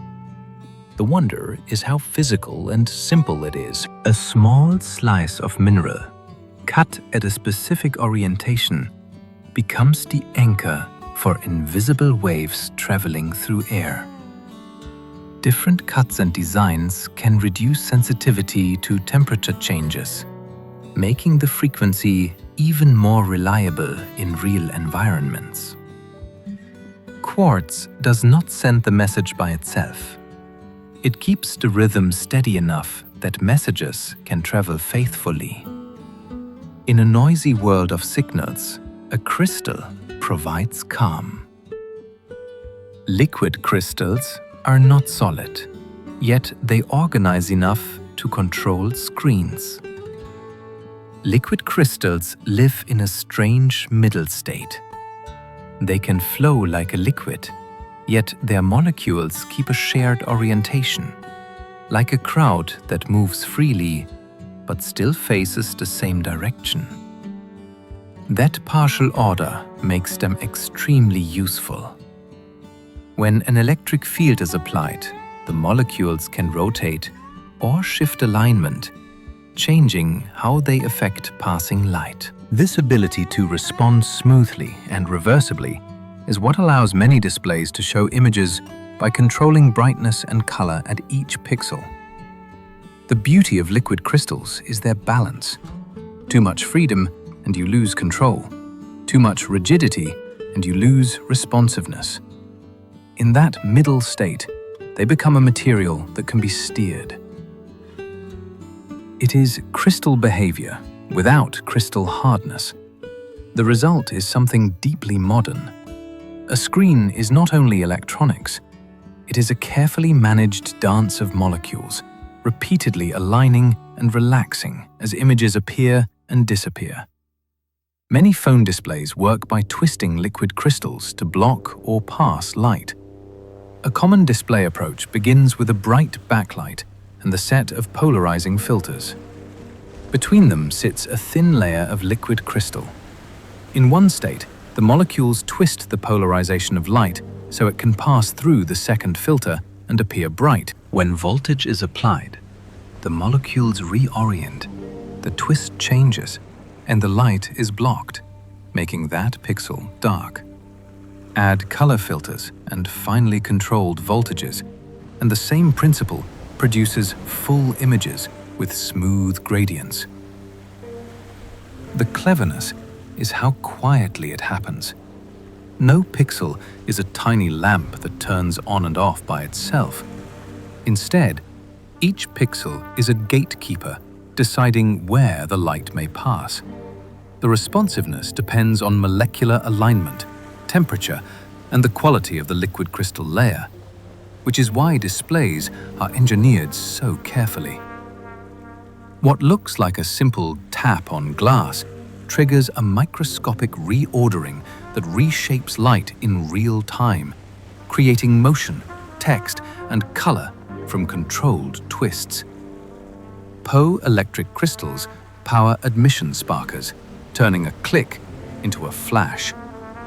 Inside many lighters, a crystal performs a tiny act of energy conversion that feels like a magic trick. When you press the button, a spring releases a small hammer that strikes a piezoelectric crystal.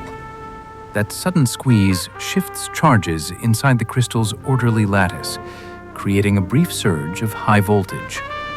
The voltage does not last, but it is strong enough to jump a narrow gap and become a spark you can see. There is no battery hiding inside and no slow buildup of electricity beforehand. The power comes from your finger, delivered as a quick impact and translated instantly into light and heat. The best part is how repeatable it is. The crystal does not wear out after one flash.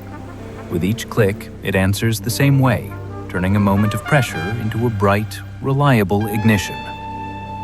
Ultrasound machines use crystals that pulse when electricity hits them. Ultrasound makes images by turning the body into a landscape of echoes. At the center of the probe is a crystal that can convert electrical energy into vibration and then convert vibration back into electrical signals. A short electrical pulse makes the crystal flex by a tiny amount, launching a burst of high-frequency sound into tissue. That sound travels, reflects off boundaries, and returns as faint echoes. The returning vibrations press on the crystal, which responds by producing matching electrical signals. A computer measures how long each echo took to come back and how strong it was, then builds a picture, line by line, as if drawing with time. It is remarkable how gentle this can be, while still revealing motion, depth, and shape. A beating heart, a shifting tendon, a developing baby, all become visible because a crystal can speak in sound and listen in sound with steady precision. Microphones can use crystal sensors to convert vibrations into electrical signals. Some microphones do not mainly listen to air.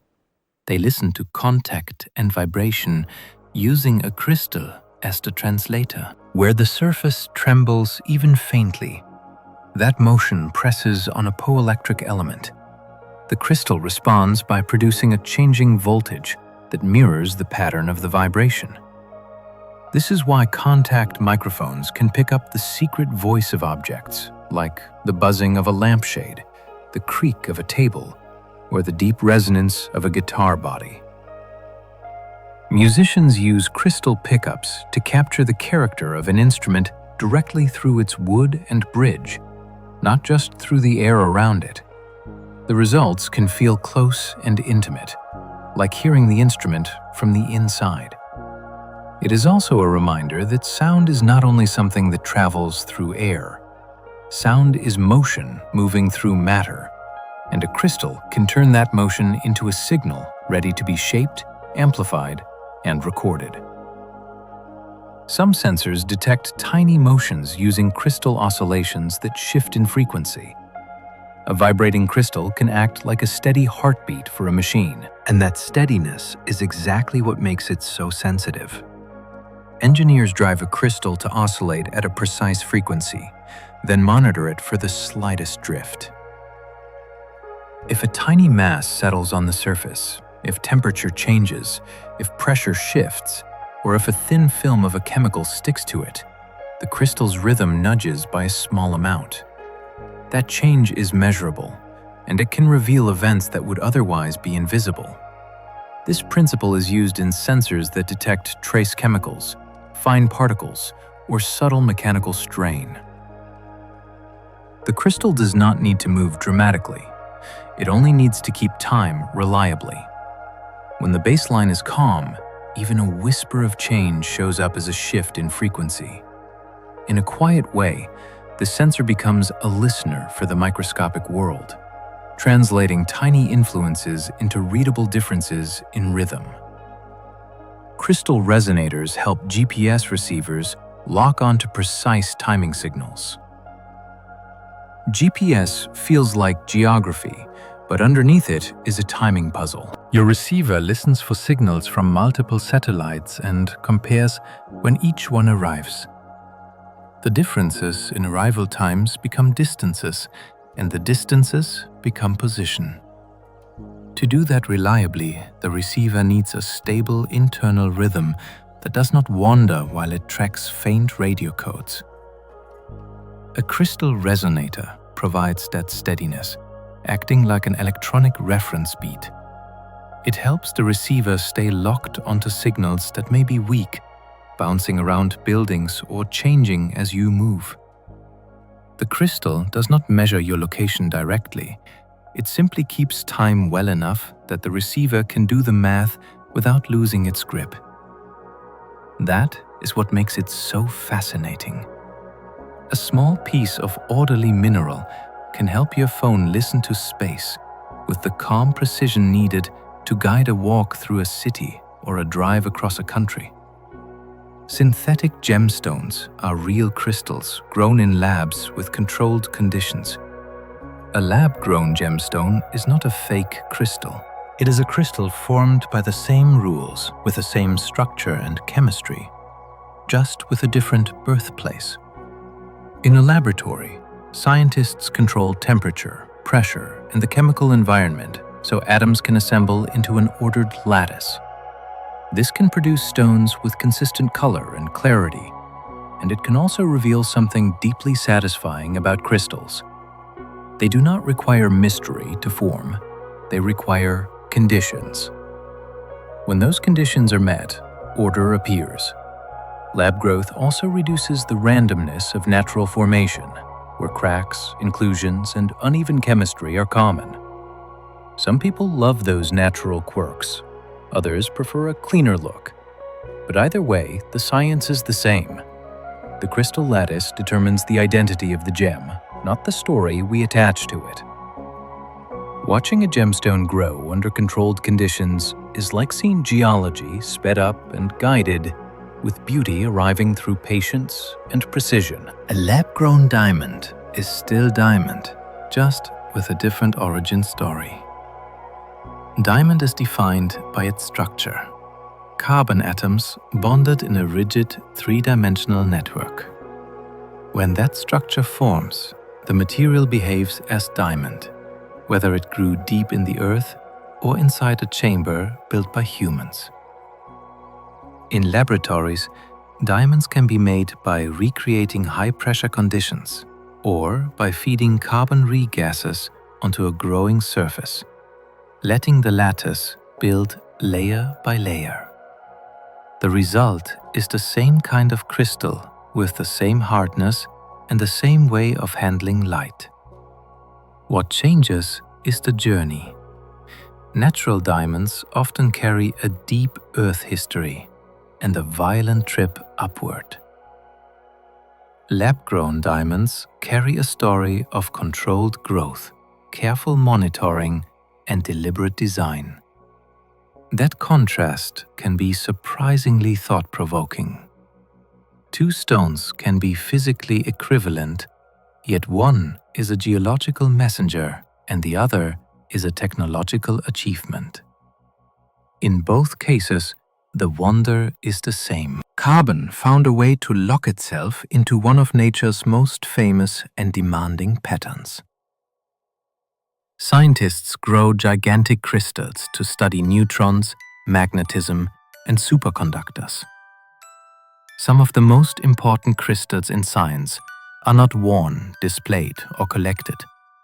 They are grown as large, extremely uniform single crystals, so researchers can probe how matter behaves.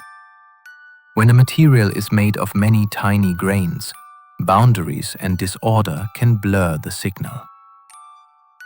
A single crystal offers clarity, a clean stage on which internal patterns can be observed and measured. In neutron scattering experiments, beams pass through the crystal and reveal how atoms are arranged and how they move.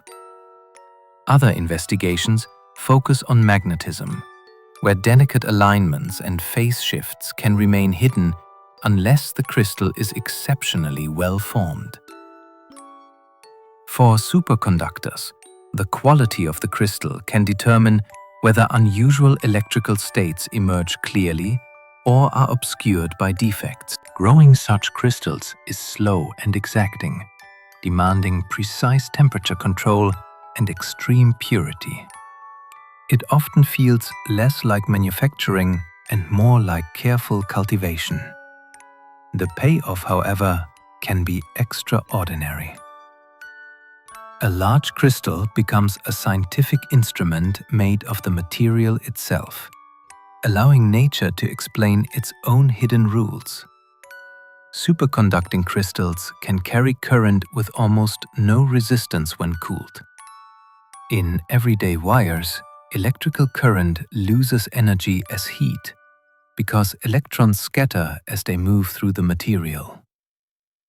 In a superconductor, that familiar loss can nearly vanish when the material is cooled below its critical temperature. The change can be sudden, like a door opening. Current flows with astonishing efficiency, and magnetic behavior shifts in dramatic ways, including the ability to push magnetic fields out of the interior. Many superconductors are crystalline materials, and their internal order helps determine whether this delicate state can form and remain stable. Cooling matters because heat causes atoms to vibrate, and those vibrations disrupt the coordinated motion needed for superconductivity. When the vibrations quiet down, a new kind of electrical behavior becomes possible. The result is one of the most striking reminders that matter has phases we do not encounter in daily life. With the right structure and the right temperature, a crystal can enter a regime where ordinary resistance fades and electricity behaves with almost dreamlike smoothness. Quasi-crystals show order without repeating patterns. Once thought impossible in solids, for a long time, many scientists believed that a crystal's order had to repeat regularly, like tiles covering a floor. Quasi-crystals changed that assumption. They show clear order with sharp diffraction patterns that prove atoms are arranged by rules. Yet, the pattern does not repeat in the usual periodic way. It is organized without looping back exactly. Some quasi-crystals even display symmetries that once seemed forbidden for crystal structures, forcing a rethink of what counts as crystalline order. This is not just a curiosity. Quasi-crystals can have unusual physical traits, including distinctive friction behavior and surprising ways of conducting heat. They sit between the comfort of repetition and the chaos of randomness, offering a third option that feels almost philosophical. Nature can build solids that are disciplined but not repetitive, structured but not predictable in the old sense. A quasi-crystal is a reminder that even in the solid state, matter can still surprise us with new kinds of order. Some metals crystallize into grains, and those grains shape strength and ductility. Inside a solid metal, atoms are not arranged as one continuous crystal. Instead, they form many tiny crystals called grains, each oriented slightly differently from its neighbors. The boundaries where these grains meet play a powerful role in how the metal behaves. When you bend or stretch metal, defects move through the crystal structure, and grain boundaries can slow or block that motion.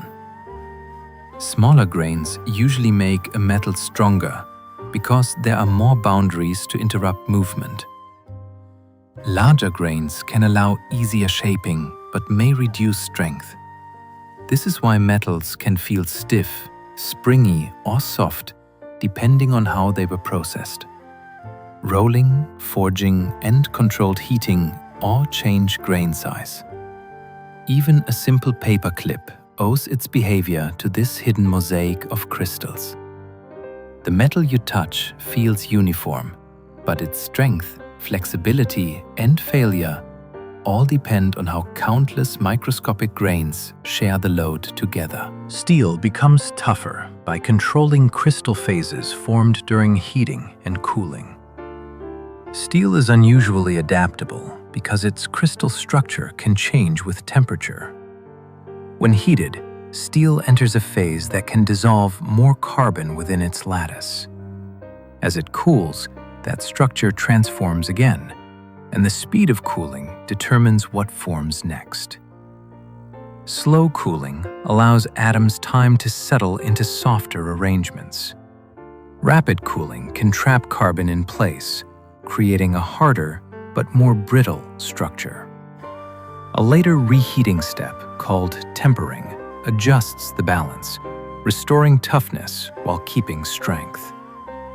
These changes happen entirely inside the crystal lattice, invisible from the outside. This is why the same steel recipe can produce a flexible spring, a sharp blade, or a structural beam. The craft lies in timing and temperature, not ingredients alone. Steel is not fixed by what it is made of, but by how its internal crystals are guided through carefully chosen thermal journeys. Turbine blades can be made as single crystals to survive brutal heat.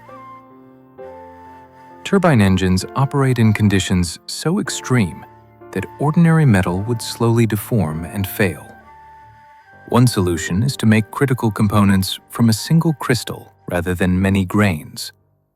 Grain boundaries are weak points where heat, stress, and corrosion can concentrate. By eliminating those boundaries, a single crystal blade can resist creep and cracking far better at high temperatures. Engineers also align the crystal so its strongest directions face the greatest forces. Producing such a blade requires careful control during solidification, so the crystal grows as one continuous structure. The result is a component that can endure intense heat and rotation for long periods. This allows engines to run hotter and more efficiently, improving performance and fuel economy. It is remarkable that the survival of a roaring turbine can depend on atomic order chosen during growth. A single, uninterrupted crystal becomes a defense against some of the harshest conditions machines can face. Magnetic crystals can store information, forming the basis of many memory devices. In certain crystalline materials, atomic spins align into tiny magnetic regions that can be switched between stable states. Each orientation can represent information such as a stored 0 or 1. Writing data means flipping these regions in controlled ways. Reading data means detecting their direction without disturbing them. The crystal structure matters because it affects how stable these magnetic states are and how easily they change.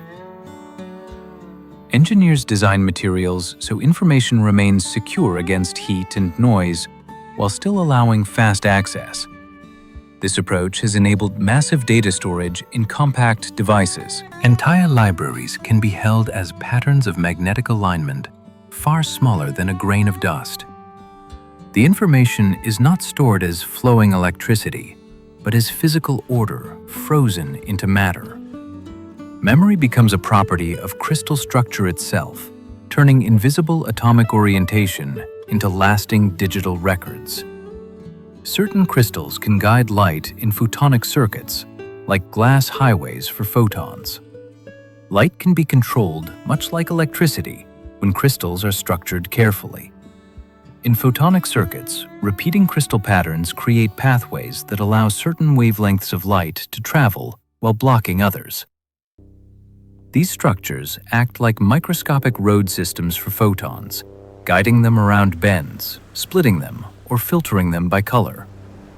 Because light moves quickly and generates less heat than electrical currents, photonic circuits offer advantages for communication and sensing. The behavior comes not from mirrors or lenses, but from geometry written into the crystal itself. The spacing and arrangement determine how light flows. Shrinking optical control to this scale allows precise manipulation on chips. Information can be carried as light pulses instead of electrons. In this way, crystal structure becomes an architect for light, shaping its movement through carefully arranged order rather than through bulk materials. Crystals can polarize light, creating the calm glare reduction in some sunglasses. Reflected light from flat surfaces often vibrates in a preferred direction, creating glare that overwhelms vision. Polarizing filters work by blocking that orientation while allowing other light through. The effect feels calming as harsh reflections fade and detail becomes clearer. Crystal-related ordering is essential to how these filters function, enforcing directional rules on incoming light. Instead of dimming everything equally, polarization selectively removes the most troublesome reflections.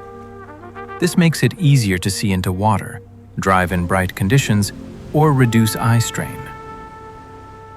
The process reveals that light has structure beyond brightness. Waves have direction as well as intensity. Crystals make that hidden structure visible by interacting differently with different orientations. Wearing polarized lenses is not just wearing darker glass. It is wearing a filter shaped by crystal order, quietly shaping which vibrations are allowed to reach your eyes. A crystal's cleavage can make it split along flat planes like natural sheets. Some crystals break in predictable ways because their atomic bonds are not equally strong in all directions. Along certain planes, bonds are weaker, creating preferred paths where the crystal can split smoothly. This property is called cleavage. When stress is applied, the crystal separates along those internal planes rather than shattering randomly. This is why some minerals produce flat surfaces when broken. Cleavage reveals the crystal's internal architecture, exposing how atoms are connected. It can be helpful for shaping materials, but it can also cause unexpected breaks if struck poorly. Gem cutters must respect cleavage to avoid damaging stones. What makes cleavage fascinating is its order. Even in breaking, the crystal follows rules. The fracture is not chaos. It is a guided separation, showing that structure influences not only how a crystal grows, but also how it prefers to come apart. Mica cleaves into thin flakes so easily it once served as early windows. Mica splits into sheets so thin they can bend without breaking. This happens because its crystal structure is layered with strong bonds within each layer and weaker bonds between layers. As a result, mica can be peeled apart into smooth, transparent, or translucent flakes. Before modern glass was widely available, these sheets were sometimes used as windows, especially where heat resistance mattered. Micro can tolerate high temperatures and remain stable where glass might crack. It also became valuable as an electrical insulator for similar reasons. The ease with which mica separates can feel surprising for a mineral. Stone usually resists splitting, yet mica cooperates. Its layers part cleanly, revealing shimmering surfaces that catch light softly. The material's usefulness comes directly from its crystal architecture. Mica behaves the way it does because its atoms agree to stack gently rather than lock tightly together. Graphite's layered crystals let it slide, which is why pencils write. When you write with a pencil, you are leaving behind thin layers of graphite, not ink. Graphite is carbonarated in flat sheets. Within each sheet, atoms bond strongly. Between sheets, the bonds are weak, allowing layers to slide easily. As the pencil moves across paper, those layers shear off and cling to the fibers, forming a visible line. The darkness depends on how much material transfers and how it scatters light. This same sliding property makes graphite useful as a lubricant in some machines. What feels like a simple tool relies on crystal physics. Carbon can be arranged in ways that make it soft and slippery or hard and rigid. Pencils take advantage of this slippery arrangement. Every written word is a small demonstration of layered crystal structure in action, translating atomic behavior into marks you can read. Diamonds resist scratching because their crystal bonds are extraordinarily strong in every direction. This resistance comes from the way the atoms are connected. Each carbon atom forms powerful bonds with its neighbors in a rigid, three-dimensional network, leaving no weak planes where layers can easily slide apart. Scratching requires bonds to be broken or shifted. In diamond, those bonds oppose movement equally from all directions, which is why it is so exceptionally resistant to abrasion. Hardness, however, does not mean indestructibility. A sharp peer can still cause chipping because properties like toughness behave differently. But when it comes to resisting surface wear, diamond has no equal. This is why diamond is used in cutting and grinding tools as well as jewelry. The fascination lies in contrast. The same element forms both soft graphite and hard diamond. The difference is not chemistry, but structure. Diamond's lattice refuses to yield under rubbing and wear, turning atomic order into extreme durability. Not all hard gems are tough because crystal fractures can be unpredictable. Hardness describes how well a gem resists scratching, but toughness describes how well it resists breaking, and the two are not the same. Some very hard gems can still fracture suddenly when struck because stress travels through their crystal structure along hidden weak paths. These paths come from how atoms are arranged and bonded inside the crystal. When force lines up with those internal planes, a crack can form quickly and spread before the stone can absorb the energy. This is why some gems survive years of wear yet fail from a single sharp impact. Jewelers and setters must understand this difference to protect stones during cutting and mounting. A gem's beauty often hides a delicate balance of strength and vulnerability. What looks indestructible at the surface can contain internal directions that demand respect. Toughness lives inside the lattice, not on the hardness scale alone. Gem cutters study crystal symmetry to maximize sparkle and reduce weak directions. Every crystal has symmetry that governs how light travels through it and how force moves within it. Gem cutters study that symmetry carefully before making the first cut. Facets are oriented so light reflects internally and returns to the eye instead of leaking away. At the same time, cutters avoid aligning edges with cleavage directions that could cause breakage. A successful cut balances brilliance and durability by working with the crystal's natural order. This is why the same rough stone can produce wildly different results in different hands. Cutting is not decoration, it is negotiation with atomic structure. The stone tells the cutter where it wants to be shaped, where it is strong, and where it is fragile. When symmetry is respected, the gem sparkles more and survives longer. The finished stone carries both optical beauty and structural wisdom shaped by knowledge that lives far beneath the surface. The famous star effect in some gems comes from aligned needle crystals inside.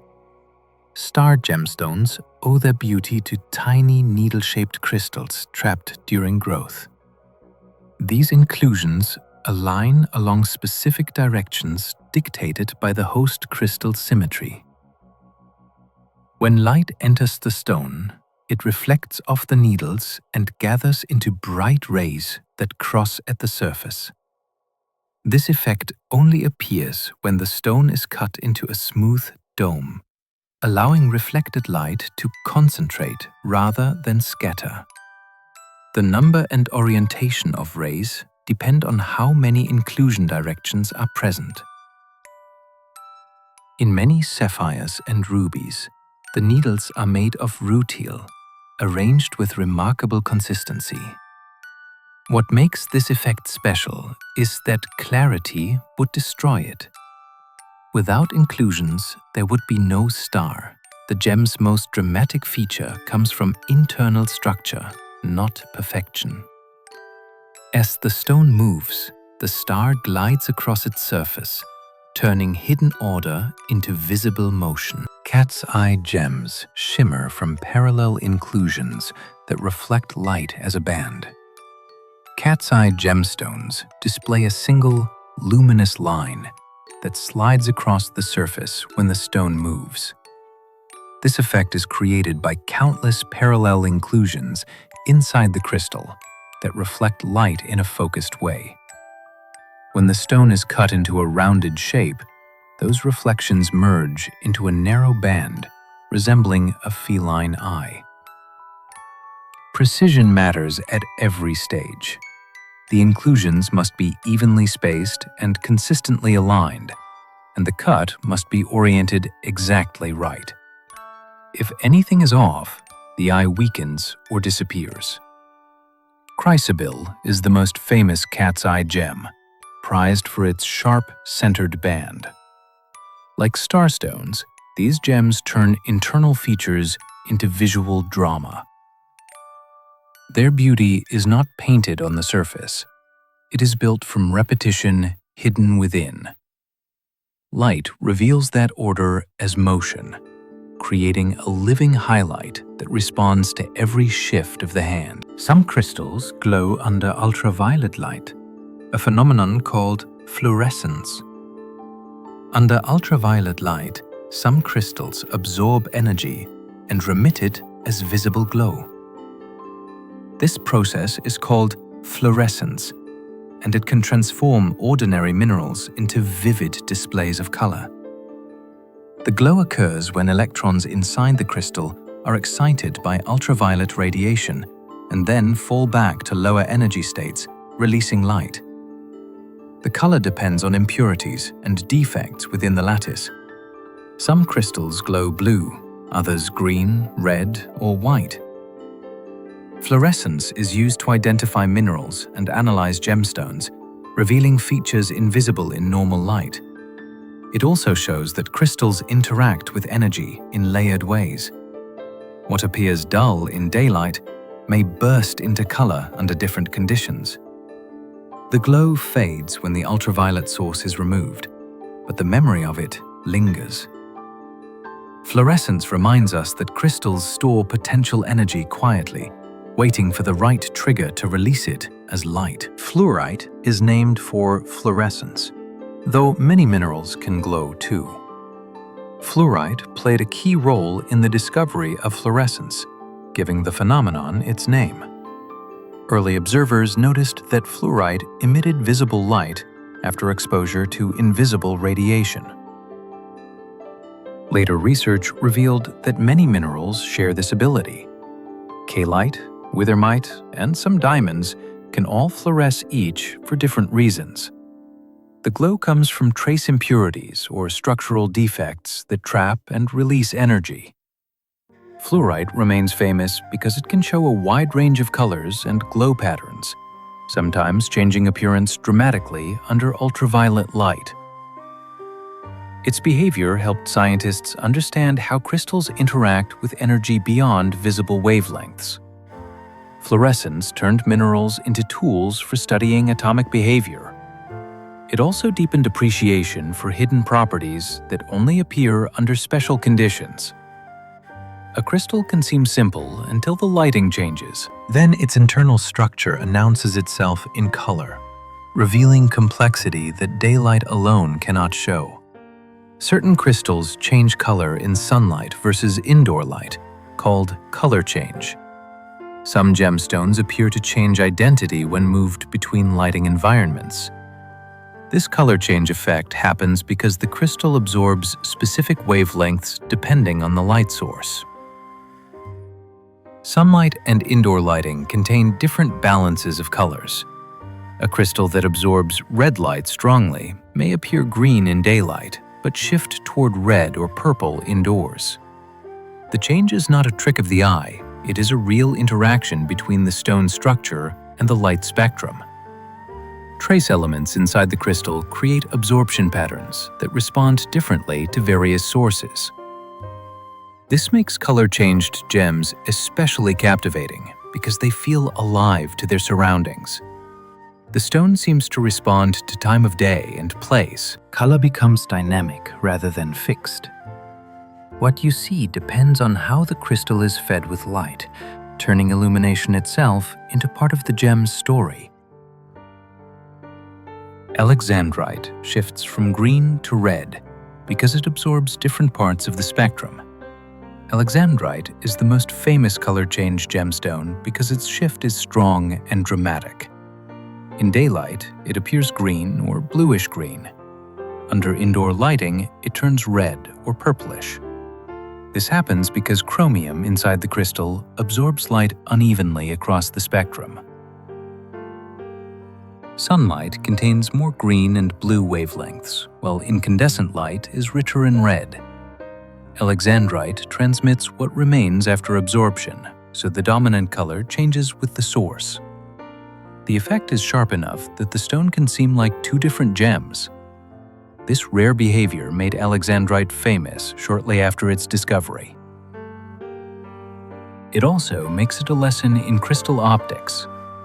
Color is not only about pigment, it is about interaction. Alexandrite does not create color, it filters it, revealing how a crystal's internal structure can reshape perception simply by changing the light around it. Heat treatment can alter crystal defects, changing a gem's color and clarity.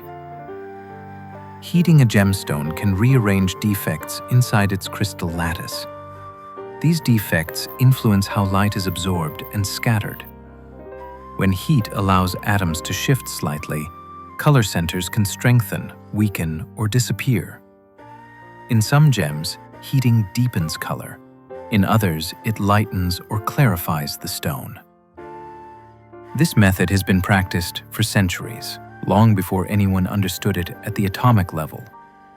The changes are lasting because, as the crystal cools, it settles into a new stable configuration. Heat treatment does not introduce anything new. It alters what is already present. The practice shows how responsive crystals are to their internal arrangements. A slight shift in that arrangement can completely transform appearance. When done with care, heat brings out beauty while keeping the structure intact. When done poorly, it can harm the stone. Heat treatment is change guided with intention, steering a crystal to express its best form through carefully applied energy. Irradiation can also shift color centers, turning pale stones into vibrant hues. Irradiation changes gemstone color by altering the distribution of electrons within the crystal lattice. When exposed to controlled radiation, electrons can be displaced and trapped in new positions, creating color centers that absorb light differently. This can turn pale stones into vivid blues, greens, or other hues. The process mimics natural radiation exposure that some minerals experience underground over long periods. In laboratories, it is carefully managed to achieve predictable results. After irradiation, stones are often gently heated to stabilize the new color. The crystal itself remains the same material, only the electronic arrangement changes. This shows that color can arise from energy history, not just chemistry. A gemstone carries a record of how it has been treated. Irradiation reveals how flexible crystal appearance can be when electrons are encouraged to settle into new configurations within an otherwise unchanged lattice. Scientists can grow crystals in space to reduce gravity-driven imperfections. On Earth, gravity subtly interferes with crystal growth by pulling heavier components downward and driving fluid motion around a growing structure. These movements can introduce uneven composition, internal strain, and defects. In microgravity, those forces are greatly reduced. Without strong convection or settling, atoms can arrive at the growing crystal more evenly, allowing cleaner internal order to form. Scientists have taken advantage of this environment to grow crystals aboard space stations, especially protein crystals used for biological research. Some of these space-groomed crystals show clearer internal patterns than their Earth-grown counterparts, making them easier to study. The goal is not perfection, but understanding. By removing gravity as a variable, researchers can separate which flaws are unavoidable and which are gravity-induced. Space becomes a laboratory for quiet assembly, revealing how crystals behave when freed from one of the most constant influences they experience on Earth. Crystal growth can be guided by seeds, tiny starters that set orientation.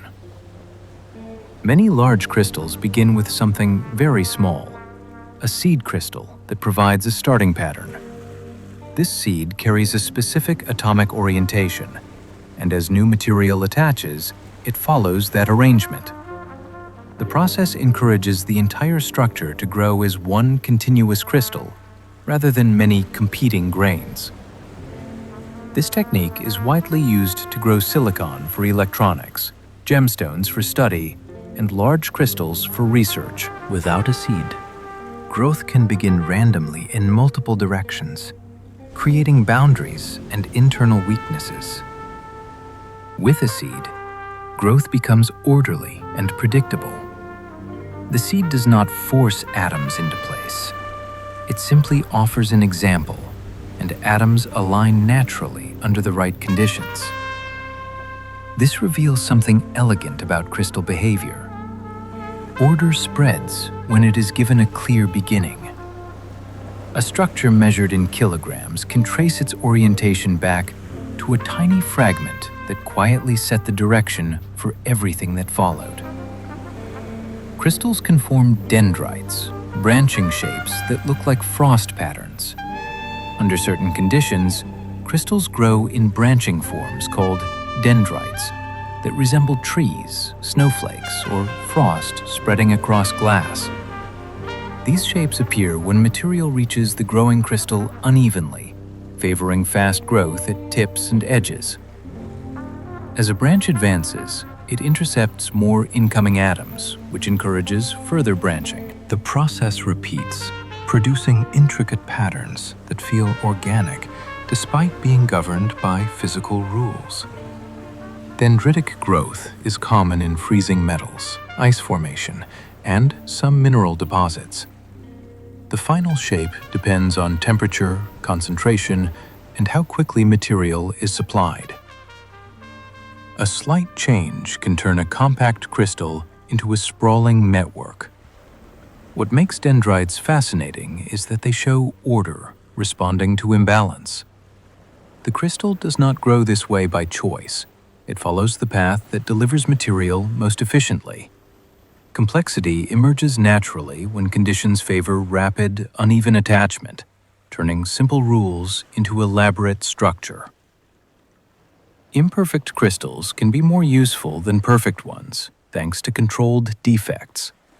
Perfect crystals are rare, and in many technologies, they would be less useful even if they were common. Small, intentional defects often give crystals their most valuable properties. In semiconductors, adding tiny amounts of other elements creates regions that conduct electricity in controlled ways. In lasers, defects can help trap and release energy efficiently. Even color in gemstones often comes from imperfections rather than purity. These controlled flaws alter how electrons move, how light is absorbed, or how energy is stored. The key is precision. Random defects can ruin performance, but carefully introduced ones can enhance it. Engineers and scientists learn how to place imperfections where they are helpful and avoid them where they are harmful. This flips an intuitive idea on its head. Flawlessness is not always the goal. In crystals, usefulness often comes from balance, where order is gently disturbed in specific ways to unlock new behaviors that a perfectly uniform lattice could never provide. Some cutting-edge clocks use trapped ions in crystals for extreme precision. The most precise clocks ever built rely on crystals and carefully controlled particles. In some designs, ions are trapped within crystalloid-like arrangements and held in place using electromagnetic fields. These ions vibrate or transition between energy states at extremely stable frequencies. By measuring those transitions, scientists can keep time with astonishing accuracy. Such clocks would not drift noticeably even over immense spans of time. The crystal environment helps isolate the ions from outside disturbances. reducing noise that could disrupt timing. Precision at this level matters for navigation systems, fundamental physics experiments, and tests of physical constants. Time becomes something that can be measured with extraordinary confidence. What feels abstract becomes tangible. A crystal holds particles steady enough that time itself can be counted more cleanly than ever before. These clocks show how order at the smallest scales can anchor one of the most fundamental measurements humans rely on. Salt crystals can preserve food by drawing water away from microbes. Salt has preserved food for thousands of years because of how its crystals interact with water. When salt surrounds food, it draws moisture outward through a process driven by concentration differences. Microbes require water to survive and reproduce. By removing available water, salt creates an environment where many microbes cannot function.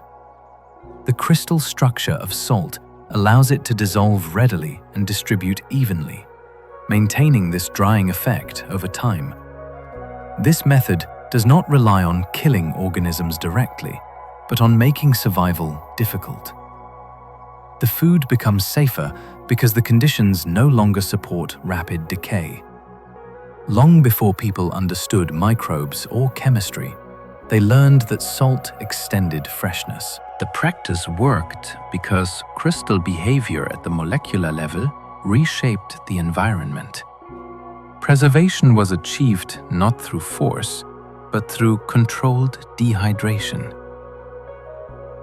Salt crystals quietly managed water, and in doing so, helped shape human food storage and travel. Ancient civilizations prized crystals for tools, pigments, and early glassmaking. Long before crystals were studied scientifically, they were valued for practical reasons. Quartz was shaped into cutting tools because it fractures predictably into sharp edges. Mineral crystals were ground into pigments for paints and cosmetics. Early glassmaking relied on crystalline materials like quartz sand and certain flaxes that melted and flowed when heated. These uses were based on observation rather than theory. People learned which stones chipped cleanly, which powders held color, and which materials transformed under heat. Crystals became part of daily life through tools, decoration, and trade. Their value was not mystical at first. It was functional. Over time, symbolic meanings grew around these materials, but their usefulness came first. Crystal properties influenced technology long before they were explained. Ancient crafts were guided by crystal behavior, even without knowing the word crystal. Practical knowledge grew from repeated interaction with ordered matter. Crystals help make fertilizers, releasing nutrients in predictable dissolving patterns. Modern fertilizers often rely on crystalline compounds to deliver nutrients efficiently to plants. The crystal form controls how quickly the material dissolves when exposed to moisture in soil. Slow dissolving crystals release nutrients gradually, feeding plants over time rather than all at once. Faster dissolving forms act quickly, but may wash away more easily. By choosing specific crystal structures and sizes, manufacturers can tailor how nutrients become available. This predictability matters for crop growth and environmental protection. Too rapid release can harm plants or pollute waterways. Too slow release can starve crops.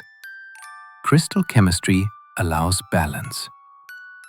Nutrients are stored in solid form and delivered through controlled dissolution.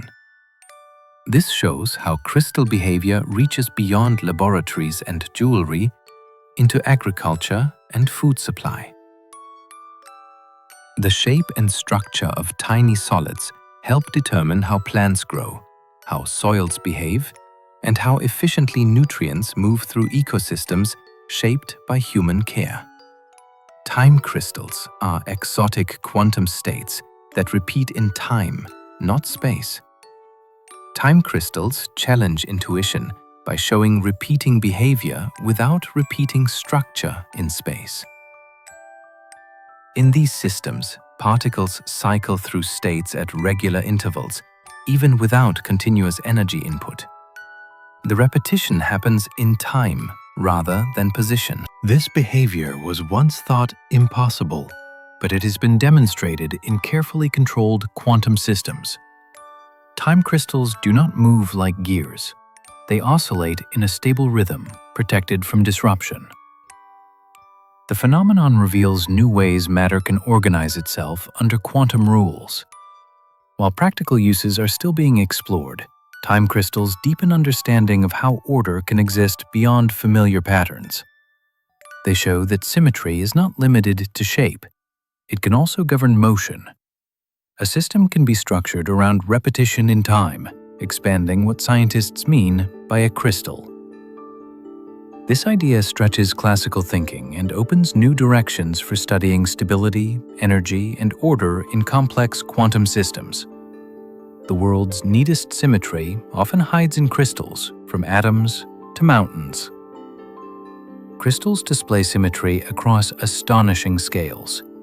At the smallest level, atoms repeat in orderly arrangements that define the crystal lattice. On larger scales, those same patterns shape the forms of individual crystals and even whole geological structures. Mountain ranges, salt flats, and mineral veins often echo underlying crystal order as it interacts with environmental forces. Symmetry directs how crystals grow, fracture, and accumulate across long stretches of time. It also governs how light, heat, and stress travel through matter. What appears to be ornament is in fact a set of rules.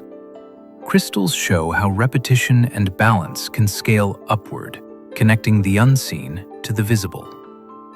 The same principles that organize atoms can shape landscapes, and that continuity is part of what makes crystals so captivating. They act as bridges between scales, showing that order is not confined to the microscopic. Symmetry can echo outward, shaping matter from the smallest building blocks to the largest natural structures we encounter. As our journey comes to a close, you might notice how wide and quiet the world of crystals has become. We've wandered from the smallest arrangements of atoms to towering mountains shaped by symmetry. We've seen how crystals guide light, store memory, mark time, preserve food, and even help us understand the deep rules of nature. All of it built from repetition, patience, and order unfolding slowly, often unseen. Crystals remind us that complexity does not need urgency, that strength can come from structure, that beauty can rise quietly, layer by layer, over time. Whether hidden inside your bones, glowing softly under ultraviolet light, or stretching silently beneath the Earth's surface, crystals are always at work, holding patterns steady while the world moves around them. Now, you don't need to hold on to any of that knowledge. You can let it settle gently, like mineral dust sinking in still water. Allow your breathing to slow. Let your shoulders soften. Let the images blur into calm impressions of light, stone, and time stretching comfortably wide. If you've enjoyed this peaceful exploration, you're always welcome to support the channel by liking the video, subscribing, or leaving a quiet comment below. It helps these gentle stories find others who may need them.